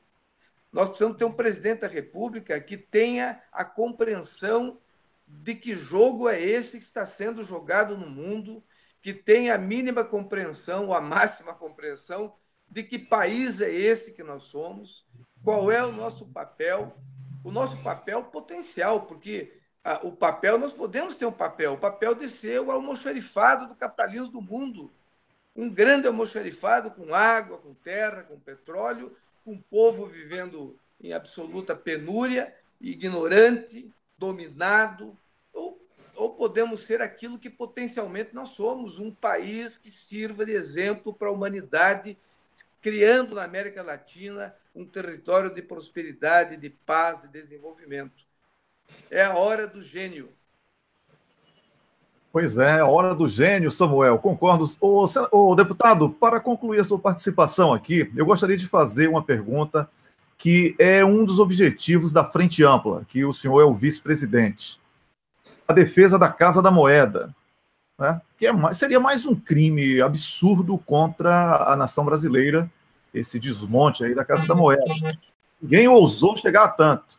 Qual a sua avaliação sobre isso e quais as ações que serão tomadas para impedir mais um crime contra o patrimônio brasileiro? Olha, boa pergunta. Deixa eu só voltar ao meu voto rapidinho. Eu toparia ter feito um voto crítico favorável, desde que eu fosse com um conjunto de companheiros, né? Digamos, o PT, PCdoB, viessem para o voto crítico favorável, eu faria um voto crítico favorável à intervenção, até para essa questão do diálogo aí com as forças que estão trabalhando esse ambiente. Eu só não fiz pelo seguinte: você viu que já começou o programa perguntando sobre o meu voto no PEC do teto de gastos. Imagina se eu estou voltando para um campo político, do qual eu tenho diálogo, eu gosto e acho que é o melhor do país. Eu faço esse voto descolado dele hoje, eu teria que dar mais uma explicação sobre esse voto. Então, eu votei colado a um campo político, mas se eu tivesse tempo de construir, falei isso para o Samuel ontem, né, um voto crítico desse conjunto de organizações, eu teria participado da construção desse voto crítico. Em relação à questão da Casa da Moeda, nós estamos lançando, dia 7 agora de março, aqui em Brasília, a Frente Nacional Parlamentar Mista em Defesa da Casa da Moeda. E talvez façamos isso no dia 12 ou no dia 15, a confirmar a agenda do nosso querido senador Requião, lá no Rio de Janeiro também é um evento, né? Acho determinante que a Casa da Moeda não seja privatizada, entregue aí a esses vorazes que estão comprando todo o nosso patrimônio público a preço de banana, no momento em que a economia nossa não está bem, né? E levando esse patrimônio para fora, né? Então, essa é uma batalha que eu tenho me dedicado já aos últimos meses. A gente conseguiu recolher a assinatura de mais de 200 parlamentares, criamos a comissão, eu sou presidente dessa comissão mista, né, parlamentar, em defesa da Casa da Moeda, e nós vamos lançar, então, dia 7, fica o convite aí a todos, dia 7 de março, vamos lançar ela aqui em Brasília, e na sequência vamos ao Rio, fazer uma visita à Casa da Moeda, fazer um ato em frente à Casa da Moeda de lançamento dessa frente lá no Rio de Janeiro. E acho uma luta sem fronteira, muito importante, e tem encontrado por parte de muitos parlamentares, inúmeros parlamentares, apoio a isso, né? Inclusive de outros estados, que estão se comprometendo aí até o Rio de Janeiro. Programa dia, aqui de rádio, né? Tá? Aí com a gente para o Rio de Janeiro, no dia do lançamento lá, para fazer esse lançamento. Então, eu estou nessa batalha, acho muito importante, né? Queria agradecer aí o convite, participar do Duplo Expresso, realmente uma experiência muito interessante. Tive que me adaptar aqui a um novo software que eu nunca havia usado, né? Mas estou à disposição de vocês e podem contar comigo, tanto nessa luta aí da soberania nacional, da defesa do Brasil, do nosso pré-sal, da nossa economia, quanto nesse debate político interessante que muito apaixona a gente, e dizer, eu faço isso desde os 15 anos. Eu adoro fazer política e atuo com prazer. Ô, deputado, nós é que agradecemos. Observe que discordar e perguntar coisas espinhosas não é necessariamente uma forma de desrespeito, não é? A forma como perguntamos e a sua maneira de responder apenas elevou o debate e trouxe certamente uma outra visão, inclusive para mim, para o Rômulo, para o Samuel, que estamos participando diretamente, mas sobretudo para o público. Então, eu quero aqui enaltecer a sua elegância ao responder e defender o seu ponto de vista, sem que para isso precisasse ter sido, em momento algum, agressivo ou se sentisse vítima de um ataque aqui por parte dos componentes do programa. Muito obrigado mais uma vez. Wellington, antes de passar para o Samuel, eu só queria deixar um convite já para o deputado retornar para falar da passagem dele no Ministério de Ciência e Tecnologia. Ele falou que tem contato aí com a ala das Forças Armadas dedicada à ciência, na Marinha, na Aeronáutica. Eu acho que seria até, de repente, uma live especial, fazer uma outra transmissão especial, falar sobre isso, né? Eu acredito que o público de esquerda não conhecesse, né, as bases populares não conhecessem tanto o trabalho do deputado, mesmo ele tendo sido ministro de um governo petista. Eu acho que vale a pena, vou deixar publicamente, que é para reforçar o convite, uma volta do deputado. Pois é, Samuel, o convite está feito aí, tá, Samuel? Importantíssimo que o militar seja visto pelo brasileiro, pelo campo progressista da política, como um parceiro para pesquisa científica. Nos Estados Unidos, aqui na Suécia, olha aí o avião, né, os aviões Gripen, adquiridos pelo Brasil, né? Tecnologia militar, são os militares que estão fazendo essa pesquisa, né? Em todos os países, os militares fazem pesquisa para vacinas, inclusive, na área de saúde, e outras inovações. Então, não podemos ver o militar com a cabeça de 1964, quando aquele grupo ficou optado, inclusive com malas de dinheiro, para a promoção de um golpe, né? E que muitos se arrependem porque entenderam que lutaram contra o próprio brasileiro, quando o inimigo continua sendo externo. Então é isso, Samuel. Obrigado mais uma vez por trazer um grande convidado aqui para o nosso programa e por abrilhantar aqui o nosso debate com sua palavra sempre sábia. Eu agradeço. Estou no ar? Então, algum problema aí, Samuel? Tem um problema com a conexão do Samuel, né? O Wi-Fi lá do Samuel não está funcionando bem. Eu acho que agora ele voltou. Olá. Agora sim. Eu quero agradecer também ao Celso pela participação. O Celso é uma das personalidades do Congresso, um homem inteligente. E eu não sei o que esses gaúchos vão fazer lá no Rio de Janeiro e viram um político lá. Eu acho que eles vão para a praia, daí não querem voltar para o Rio Grande, que é muito frio. Acho alguma coisa para fazer. O Brizola fez isso, mas o Brizola já na Guanabara já era, né? Já era. E o fato é que o Rio de Janeiro e o Rio Grande do Sul são dois centros de gravidade da política brasileira, né? Essa gauchada não é brincadeira.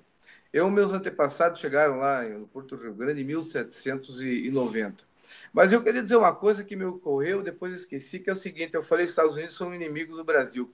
Sabe que rapaz, Deus resolveu, acho que me dar uma liçãozinha. Lá aos 17 anos, eu participei de um programa de intercâmbio que era de graça, eu passei num concurso e tal, e eu escolhi Europa, Ásia e tal, daí veio uma família norte-americana.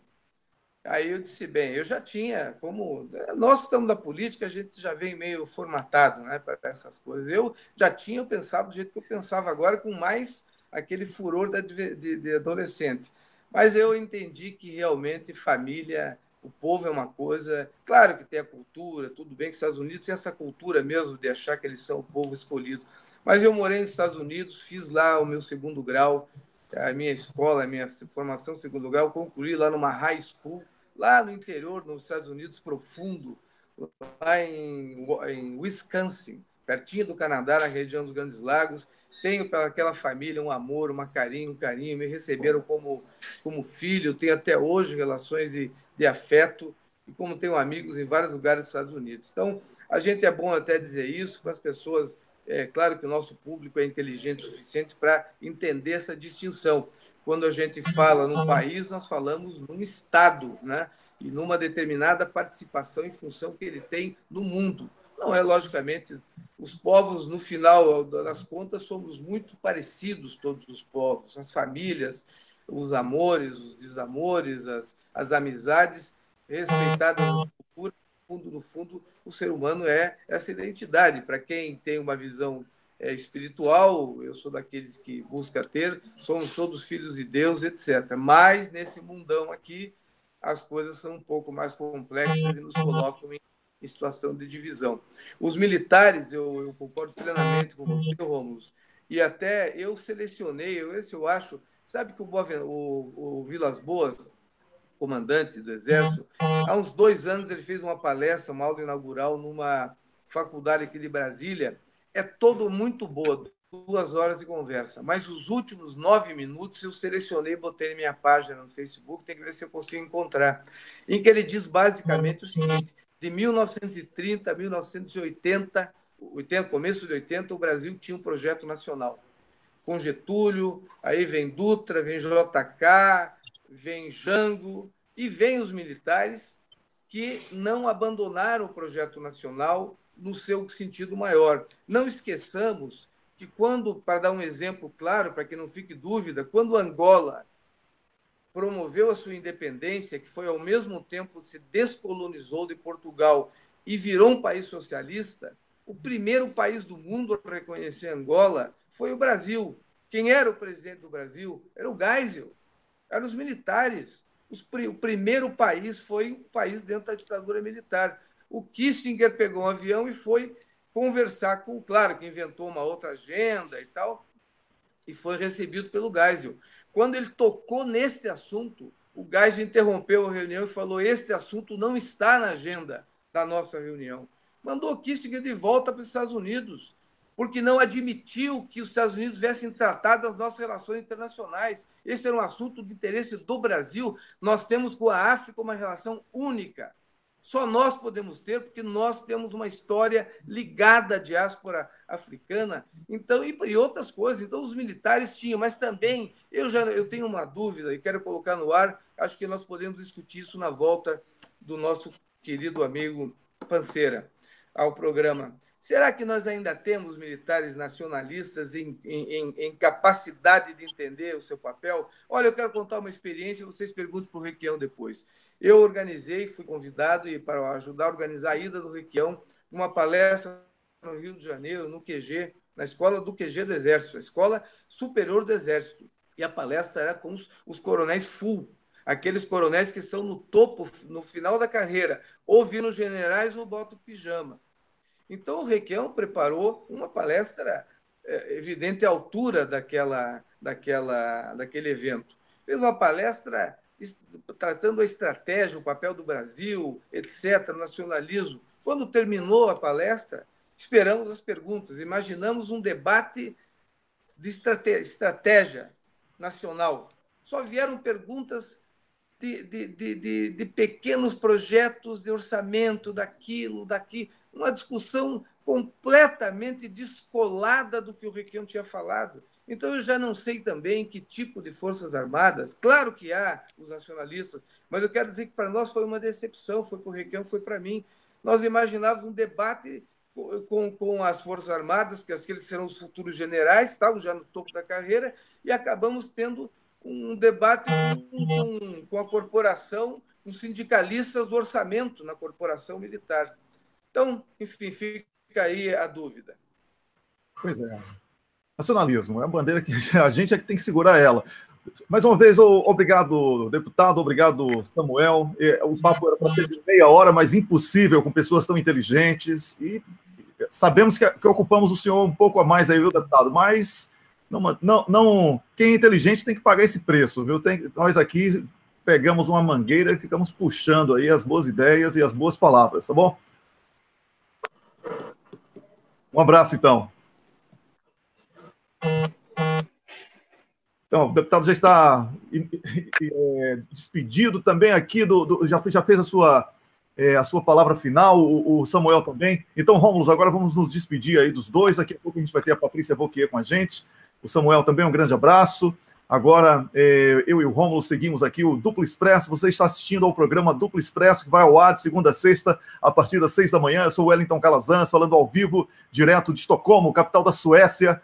E o Rômulo Maia, falando a partir de Berna, capital da Suíça. Nós estamos falando sobre política, debate político, porque é o que interessa, tá? De segunda a sexta a gente tem essa conversa aqui, sempre trazendo um convidado, sempre trazendo um comentarista. A Patrícia Wauquiez vai entrar em linha agora com o Rômulo para falar também sobre segurança pública, numa perspectiva muito mais diferente aí muito diferente, daquela que foi apresentada há pouco, que foi exclusivamente do ponto de vista político, né? Mas é claro que a política está em tudo, né? A política está em tudo, inclusive a política habitacional, que é o foco aí da palavra da Patrícia Wauquiez daqui a pouquinho, quando o Rômulo chamar. Mas nós vamos dar uma outra visão, uma questão geográfica, uma questão arquitetônica, para que você entenda também de que maneira a política vai se espalhando e preenchendo diferentes visões. Rômulo, uma coisa interessantíssima nessa conversa aqui com o deputado, né, foi que ele respondeu a primeira pergunta do público, e aí muita gente estava dizendo que a gente não iria fazer aquela pergunta. Não sei se você acompanhou, tem gente, tem um cara de peru do programa no Twitter, né? Tem que vive de comentar o programa. Isso é engraçado. Pois é. Bota o seu programa aí, ao invés de ficar comentando o programa dos outros. Tem os setoristas de duplo expresso. Sabe o que é setorista, né, Rômulo? É aquele repórter que cobre só o Flamengo, que cobre só o Corinthians, aquele cara especialista em Flamengo, especialista em Fluminense, especialista no Bahia, no Grêmio. Aí ele é o setorista do time X. Aí tem o setorista do Duplo Expresso. É uma turma aí que se ocupou de escolher frases soltas, aí não o contexto do que eu falo, do que o Rômulo fala, e tenta dizer que nós somos infiltrados. Não sei, infiltrado é um cacete. Eu ia infiltrado trabalhar de graça. Wellington, teve um agora no chat ali no YouTube falando que a gente é a favor da PEC do teto de gastos. Eu falei, não, você está assistindo outro programa, não é possível. Falou assim, não, porque você está apoiando alguém que votou a favor. Não, então você não assistiu. Assim, ou é má fé ou a pessoa vem de orelhada. Não é possível. Não é possível que a pessoa chegue a falar isso. Paty, eu acho que você deve estar com o áudio aberto aí do programa, não tá não? Com você? Eu estou ouvindo um barulho de fundo. Peraí, tô. Aqui, tô. Pronto. Patrícia, você tem que instalar, Patrícia, vou repetir aqui, Patrícia, no ar aí para o público, né? Você tem que instalar o Hangouts aí para entrar ao vivo com a gente. Se você não quiser aparecer, você entra só com o áudio, tá bom? Porque a qualidade do som fica melhor para o público. Então, você é uma engenheira inteligente pra caramba, sabe da diferença entre capturar o som ambiente e entrar com o som diretamente na transmissão. Então, próxima semana não tem mais chance para você, tá bom? Foi a última chance. Vamos lá, Rômulo. Vamos lá, Patrícia, a gente conversou com você ontem sobre o tema para falar hoje, aqui conversar, e você quis falar da questão, pegar ali no cerne da questão, né? Em vez de ficar discutindo segurança pública e da atenização, como diz o Wellington, você quis falar da necessária intervenção social nas favelas, falar da questão urbanística, arquitetônica das favelas, que mais uma vez vão virar o alvo aí, pelos motivos errados da atenção nacional. Que você, com essa sua experiência de engenheira e arquiteta, o que você quer dizer sobre o problema urbanístico, o problema fundiário até também, das favelas no Rio de Janeiro, mas no Brasil inteiro? Bom dia para todo mundo. A questão da habitação, a questão das favelas, a gente não consegue olhar de maneira isolada, né? A gente tem que olhar a questão das favelas e da habitação de uma forma sistêmica. Por quê? Porque a favela, ela nasce nos grandes centros, uma ocupação histórica já que vem desde quando os escravos foram alforriados, que eles não tinham para onde ir, então eles ocupam esses espaços da cidade, que são livres e eles se organizam e ocupam, então é uma questão histórica, e ela nasce sem o Estado. Ela nasce já porque o Estado não tem uma política habitacional, não tem como promover uma inserção dessas pessoas no mercado de trabalho que começa assim, a se desenvolver. Então, essas pessoas já se situam à margem da sociedade e elas vão ocupar esses terrenos, essas áreas, para resolver o problema delas, que é um problema de habitação. Sempre lembrando que numa cidade a gente tem meio de sobreviver. É mais fácil você sobreviver numa cidade do que sobreviver no campo. Então, corresponde também, a cidade acolhe as pessoas que estão numa condição muito difícil no campo. Então, a partir do momento que eu tenho uma primeira ocupação, ela começa a se densificar. E durante todo esse processo de desenvolvimento, o Estado não está lá. E como que a gente identifica que o Estado não está lá? Por quê?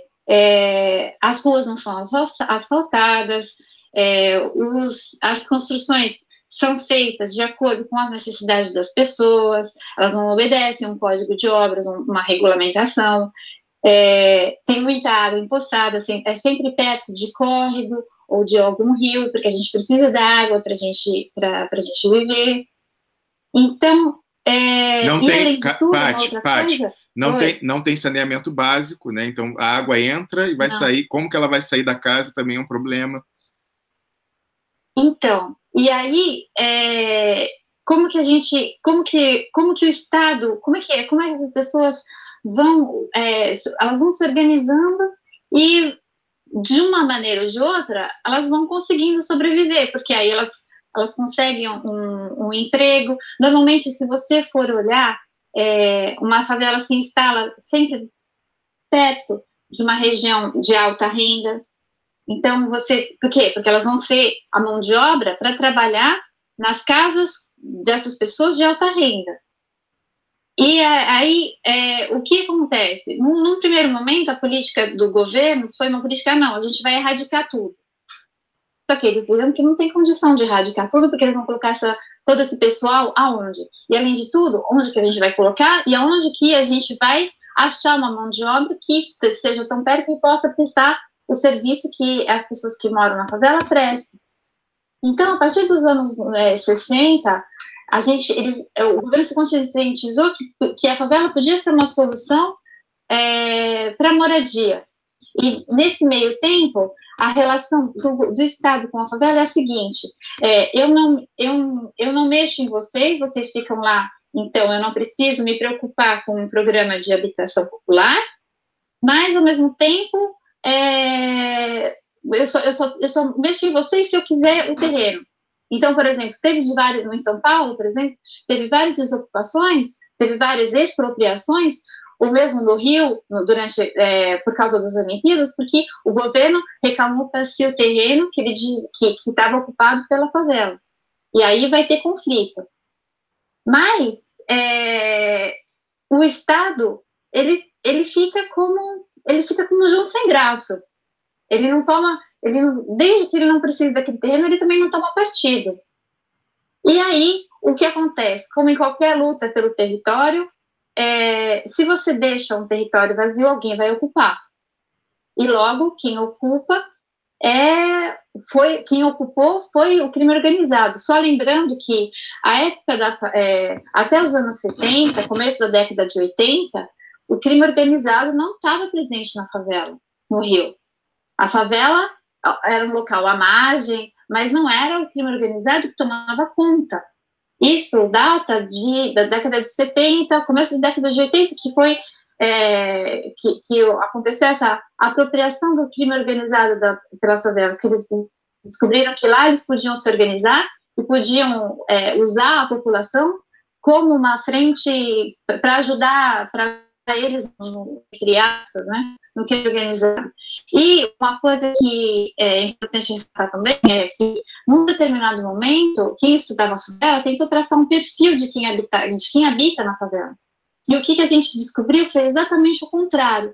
Não existe uma classe social homogênea, existe muita gente, existe vários níveis, por exemplo, tem gente de classe média-baixa que mora nas imediações da favela, tem gente muito pobre que habita lá também, mas você não consegue traçar um perfil. Não é que todo mundo que como é que fala? Preto, pobre, tá na favela. Não, tem branco, tem gente que tem um emprego fixo, tem gente de tudo quanto é tipo. E aí o governo percebeu também que é melhor a gente intervir e criar meios de inserção do Estado dentro do que deixar a região, a área abandonada, à mercê do crime organizado, de traficante. Então, como que chega a inserção do Estado na favela? A inserção do Estado vem pelos meios físicos, que é a urbanização da favela. Então, o que é urbanizar? É a gente abrir os caminhos, abrir as ruas, é a gente inserir o saneamento básico, o abastecimento de água e o abastecimento de energia elétrica. E uma outra questão importante também por exemplo, a drenagem. A drenagem urbana das favelas é importante para não ter deslizamento, para tornar o acesso às habitações que estão mais lá no alto mais fácil, porque senão, quando chove, escorrega tudo. E aquele bando de lama, acontece deslizamento e tem muito acidente. Então, a primeira inserção do Estado a gente consegue pelo físico e pelo social também, porque eu não consigo entrar na favela sem ter a assistência social. E no desenvolvimento da organização das favelas, a gente precisa entrar com toda a parte social, que é escola, creche, serviço público, esporte, que aí caracteriza realmente com a inserção do Estado. E aí você consegue, como é que fala, liberar as pessoas desse guarda-chuva, desse sequestro do crime organizado. É difícil, mas esse o papel do Estado, é intervir socialmente dentro da favela, de uma parte com uma infraestrutura e de outra parte com esse suporte social, essa assistência social, porque é justamente eles quem estão precisando. E o Rio se desenvolveu muito. E agora, com a Lava Jato, eu não sei o que vai acontecer. A tendência a violência aumentar. Por quê? Porque a economia do Rio foi completamente aniquilada. Eu falei muito. Alô? Não, oi, Patrícia. Eu estava te ouvindo com atenção. É muito importante você lembrar disso. Você sabe que as pessoas de direita que se opõem a programas sociais, elas costumam dizer que o melhor programa social é emprego. Isso não deixa de ser verdade, né, Patrícia? Assim, todo mundo prefere ter o seu emprego e poder gerir a sua própria vida. Mas, justamente o que a gente viu aí foi que o programa social implodiu o emprego, quer dizer, o programa econômico e a Lava Jato, combinado do governo, implodiram o emprego no Rio de Janeiro. Era o estado que tinha mais baixa taxa de desemprego e, hoje em dia, tem a segunda mais elevada das unidades da federação. Então, isso realmente a perspectiva não é positiva, mas você tem razão, a favela tem que ser pensada de longo prazo e a ocupação tem que ser feita socialmente. O Wellington já está ali acenando com cocô para a gente, Patrícia. Você, como está com a gente, é nossa convidada final, eu vou te dar a primazia para você escolher o seu cocô do dia primeiro, Patrícia. Eu dou para Lava Jato. Eu dou para Lava Jato e... Bom, para Lava Jato inteiro. A Lava Jato. Eu vou pegar carona na Patrícia e avisar. E a gente teve, infelizmente, Wellington, a gente teve que cair um pouquinho esses dias no desvio de pauta para falar não da intervenção em si, no mérito, mas para falar do desvio de foco. A gente se desviou para falar do desvio de foco, mas a gente vai voltar a falar do que interessa. Lá, projeto e Lava Jato, porque a melhor maneira de defender o presidente Lula é atacar a Lava Jato. E aí eu vou tocar, estão ouvindo esses barulhos ao fundo, é do filhinho da Paty. E aí eu vou tocar agora um áudio que eu gravei com ela fora do ar, então antes de falar meu cocô, para ver que ela não para de fazer campanha nem em casa. Olha aqui, ó.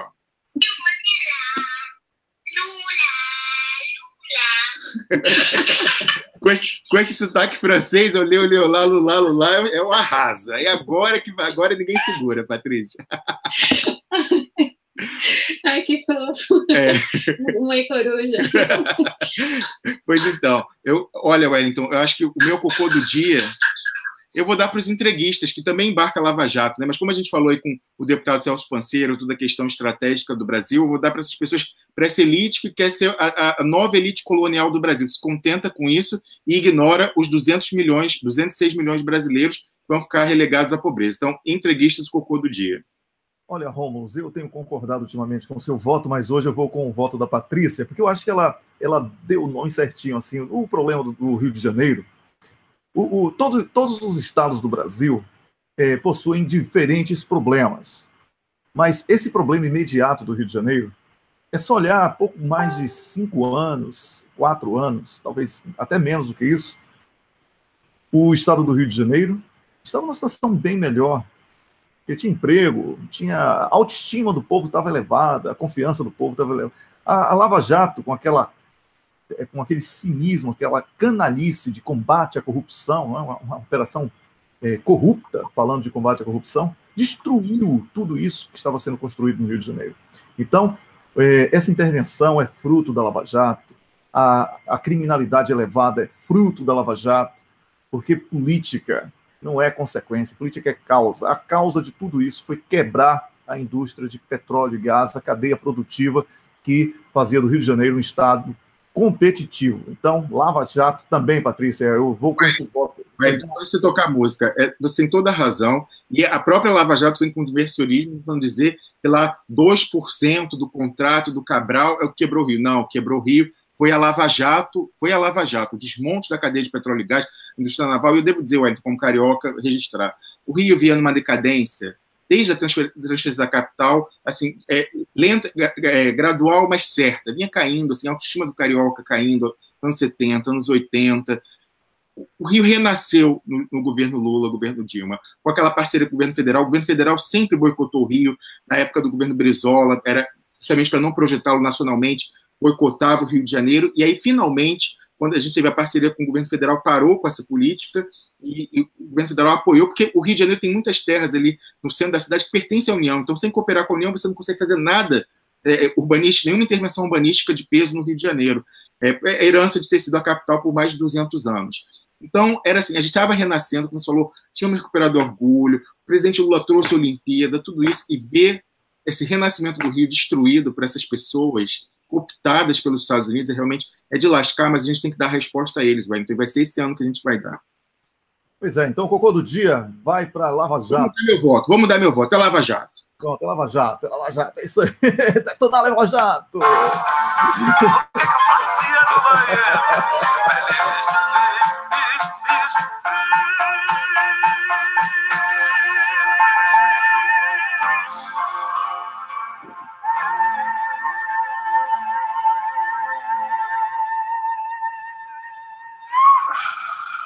Desceram todos eles desceram. Rômulo Maia, Patrícia Vauquier, muito obrigado pelo programa de hoje. Patrícia é um grande...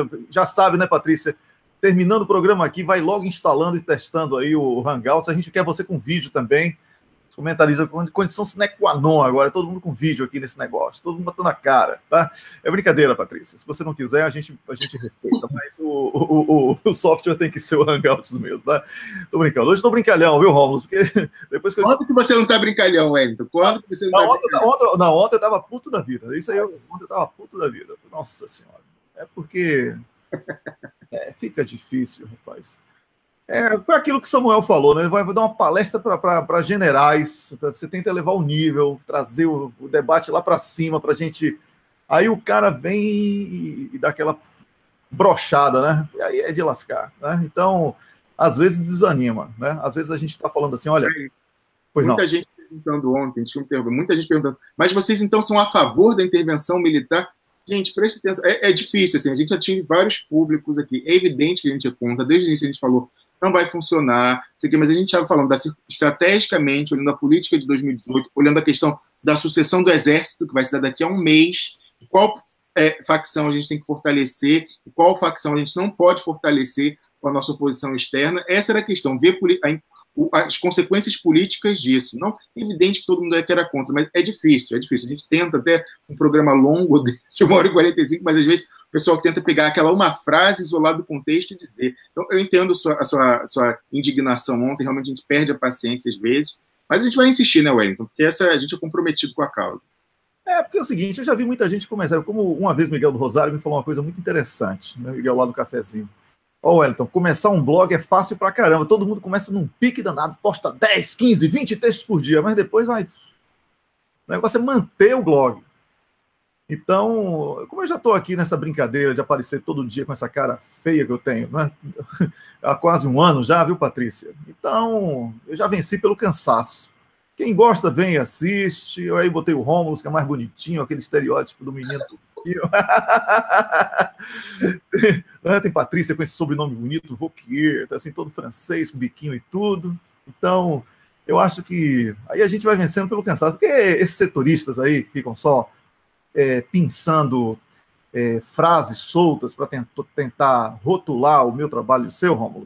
Então, só desculpa. Cansa, amanhã surge um Big Brother falando qualquer coisa na televisão, aí esquece a gente e vai comentar Big Brother. Esse pessoal que não tem compromisso com a continuidade, eu tenho, e você tem também. Pois não. Então, só ia dizer o seguinte, isso que você fala é muito oportuno, porque eu acho que muita gente pegou implicância com a gente daquela época que a gente bateu aqui naquelas movimentos equivocados do Fernando Haddad. Ele tem uma militância muito forte. Como eu já falei, aqui a gente não tem medo de entrar em bola dividida, porque se a gente não entrar, ninguém mais vai entrar. Então a gente fala mesmo, você pode discordar, mas a gente quer trazer o debate, trazer coisas, instigar as pessoas, né? Não necessariamente convencer, mas instigar para tentar fazer que elas pensem por si mesmas e sem ficar repetindo hashtag. E aí eu acho que essas pessoas, como você falou, viraram setoristas, elas estão vendo, acompanhando para pegar uma frase solta para dizer, olha, tá vendo, eu avisei desde lá de trás, mas está muito envolvido, então eu acho que essa disputa interna das correntes, né, dentro do próprio PT ou dentro da esquerda, que o pessoal viu a nossa linha, a gente aqui defende Lula até o fim, que não é para ter plano B, não. Plano B natural é o vice, não tem por que ele escolher plano B agora, se ele sendo inabilitado lá na frente, o vice assume a chapa automaticamente, a gente quer Lula e vai lutar. E tem gente que já está no plano B, pessoal que quer que seja o Haddad, o bom moço espiando, aquele que fala com o mercado, que acha que está em 2002, mas a gente está em 2018, que lembra muito mais 54. Então, eu acho que o pessoal agora está querendo pegar no nosso pé e pegar coisa. Acharam esse episódio, porque a gente foi mais uma vez contra a corrente nessa questão. Não somos a favor da intervenção federal, mas fomos contrários à maneira que a esquerda abordou, respondendo por reflexo. Então, eles pegaram esse episódio que a gente está contra a corrente para falar, tá vendo, eu avisei lá atrás, olha aí. Então é isso, mas não vai, como você falou, a constância, o tempo vai mostrando. A gente é consistente nas nossas opiniões, a gente não tem medo de contramanada. E sempre iremos, esse é o nosso compromisso aqui. E aí, Anderson, eu vou deixar nossa propaganda aqui para você que quer não ficar refém de rede social americana, a gente fala de guerra híbrida, de estratégia, de geopolítica, você não quer ficar refém de rede social americana, vá lá ao duploexpresso.com, preenche o seu e-mail, isso tem que ser no desktop, pelo que eu vi no celular não aparece. Você vai lá, preenche seu e-mail, assine, tem lá no quadrante superior da direita da sua tela, você vai ver, assine por e-mail, e cada vez que entrar um conteúdo novo, um artigo novo, uma live nova, você vai receber a notificação imediatamente no seu e-mail, e aí vai vir para cá, não ficará mais refém de rede social americana, Wellington. Olha, já que você deu o seu recado, eu vou dar o meu também. Essa rede é americana, mas, mas tem sócios de outras partes do planeta, né? O Telegram. O Telegram é interessante porque ele não está vinculado ao Facebook. A gente usa o Facebook hoje como ferramenta de distribuição, né? Porque eles começaram a cair ali, conexão isso, conexão... Eu com 100 megabits de upload, a conexão não aguentava, ali estava na cara que o negócio não era meu nem de Romulo o problema. Então, era na hora que falava Lava Jato, falou Lava Jato, pum, caiu. Pois é, tinha um detector de palavras. Aí a gente resolveu botar o duploexpresso.com, a nossa própria página, sediada em servidores assim, espetaculares, assim, super seguros, né? Considerados até os melhores do mundo e etc. O Romulo fez um mega investimento que a gente vai estrear no próximo mês. Temos aí uma equipe de voluntários assim, fantástica, liderada pela Camila. E aí, comentaristas também muito bons e etc. Então, o trabalho começou a crescer. E tudo que cresce, aí vai assim, a gente vai aumentando o público, não é, Romulo? Aí, se aumenta o público, você aumenta o seu espectro de telespectador na perspectiva ideológica. Nem todo mundo pensa igual, o que é ótimo.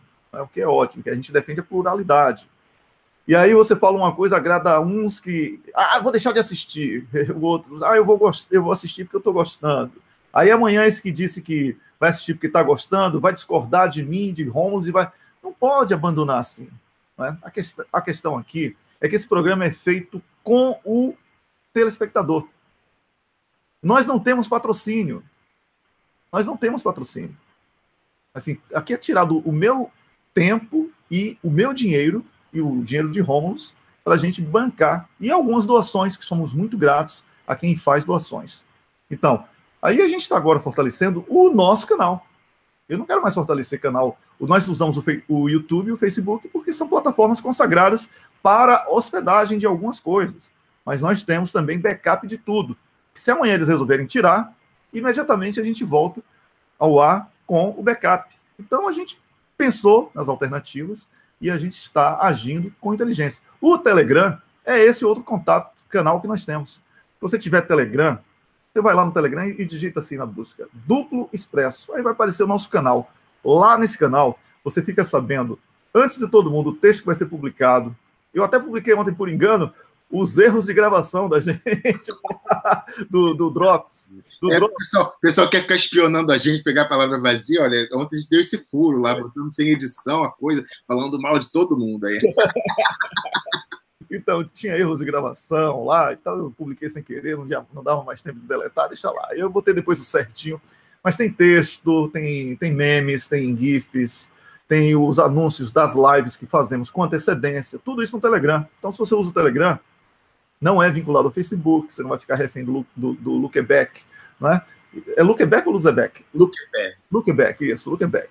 Então, você não vai ficar refém dele. Aí você vai fortalecer o nosso canal. Aproveite, curta a nossa página no Facebook, ative notificações, faça todo aquele procedimento padrão, mas, sobretudo, duploexpresso.com e no Telegram. Temos no Twitter também, temos no Instagram, estamos nas redes sociais. Canal no YouTube.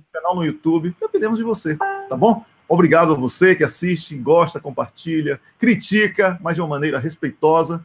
Eu quero mandar um abraço especial para todos aqueles que acordam cedo e ficam até o último minuto do programa, porque esse sim garante a nossa audiência. A você que desistiu e voltou, muito bem-vindo de volta. A você que fingiu que foi embora e está aí dando espiadinha com o nome fake, muito bem-vindo.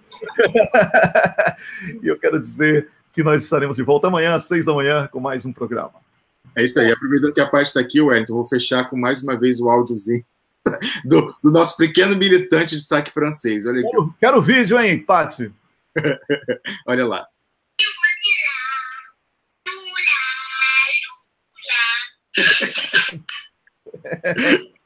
Até amanhã, gente. Um abraço. Adorei, adorei. Eu quero vídeo, hein, Patrícia? Eu quero vídeo. Um abraço para todo mundo. Um abraço para você que está assistindo. Tchau, tchau. Um abraço a todos.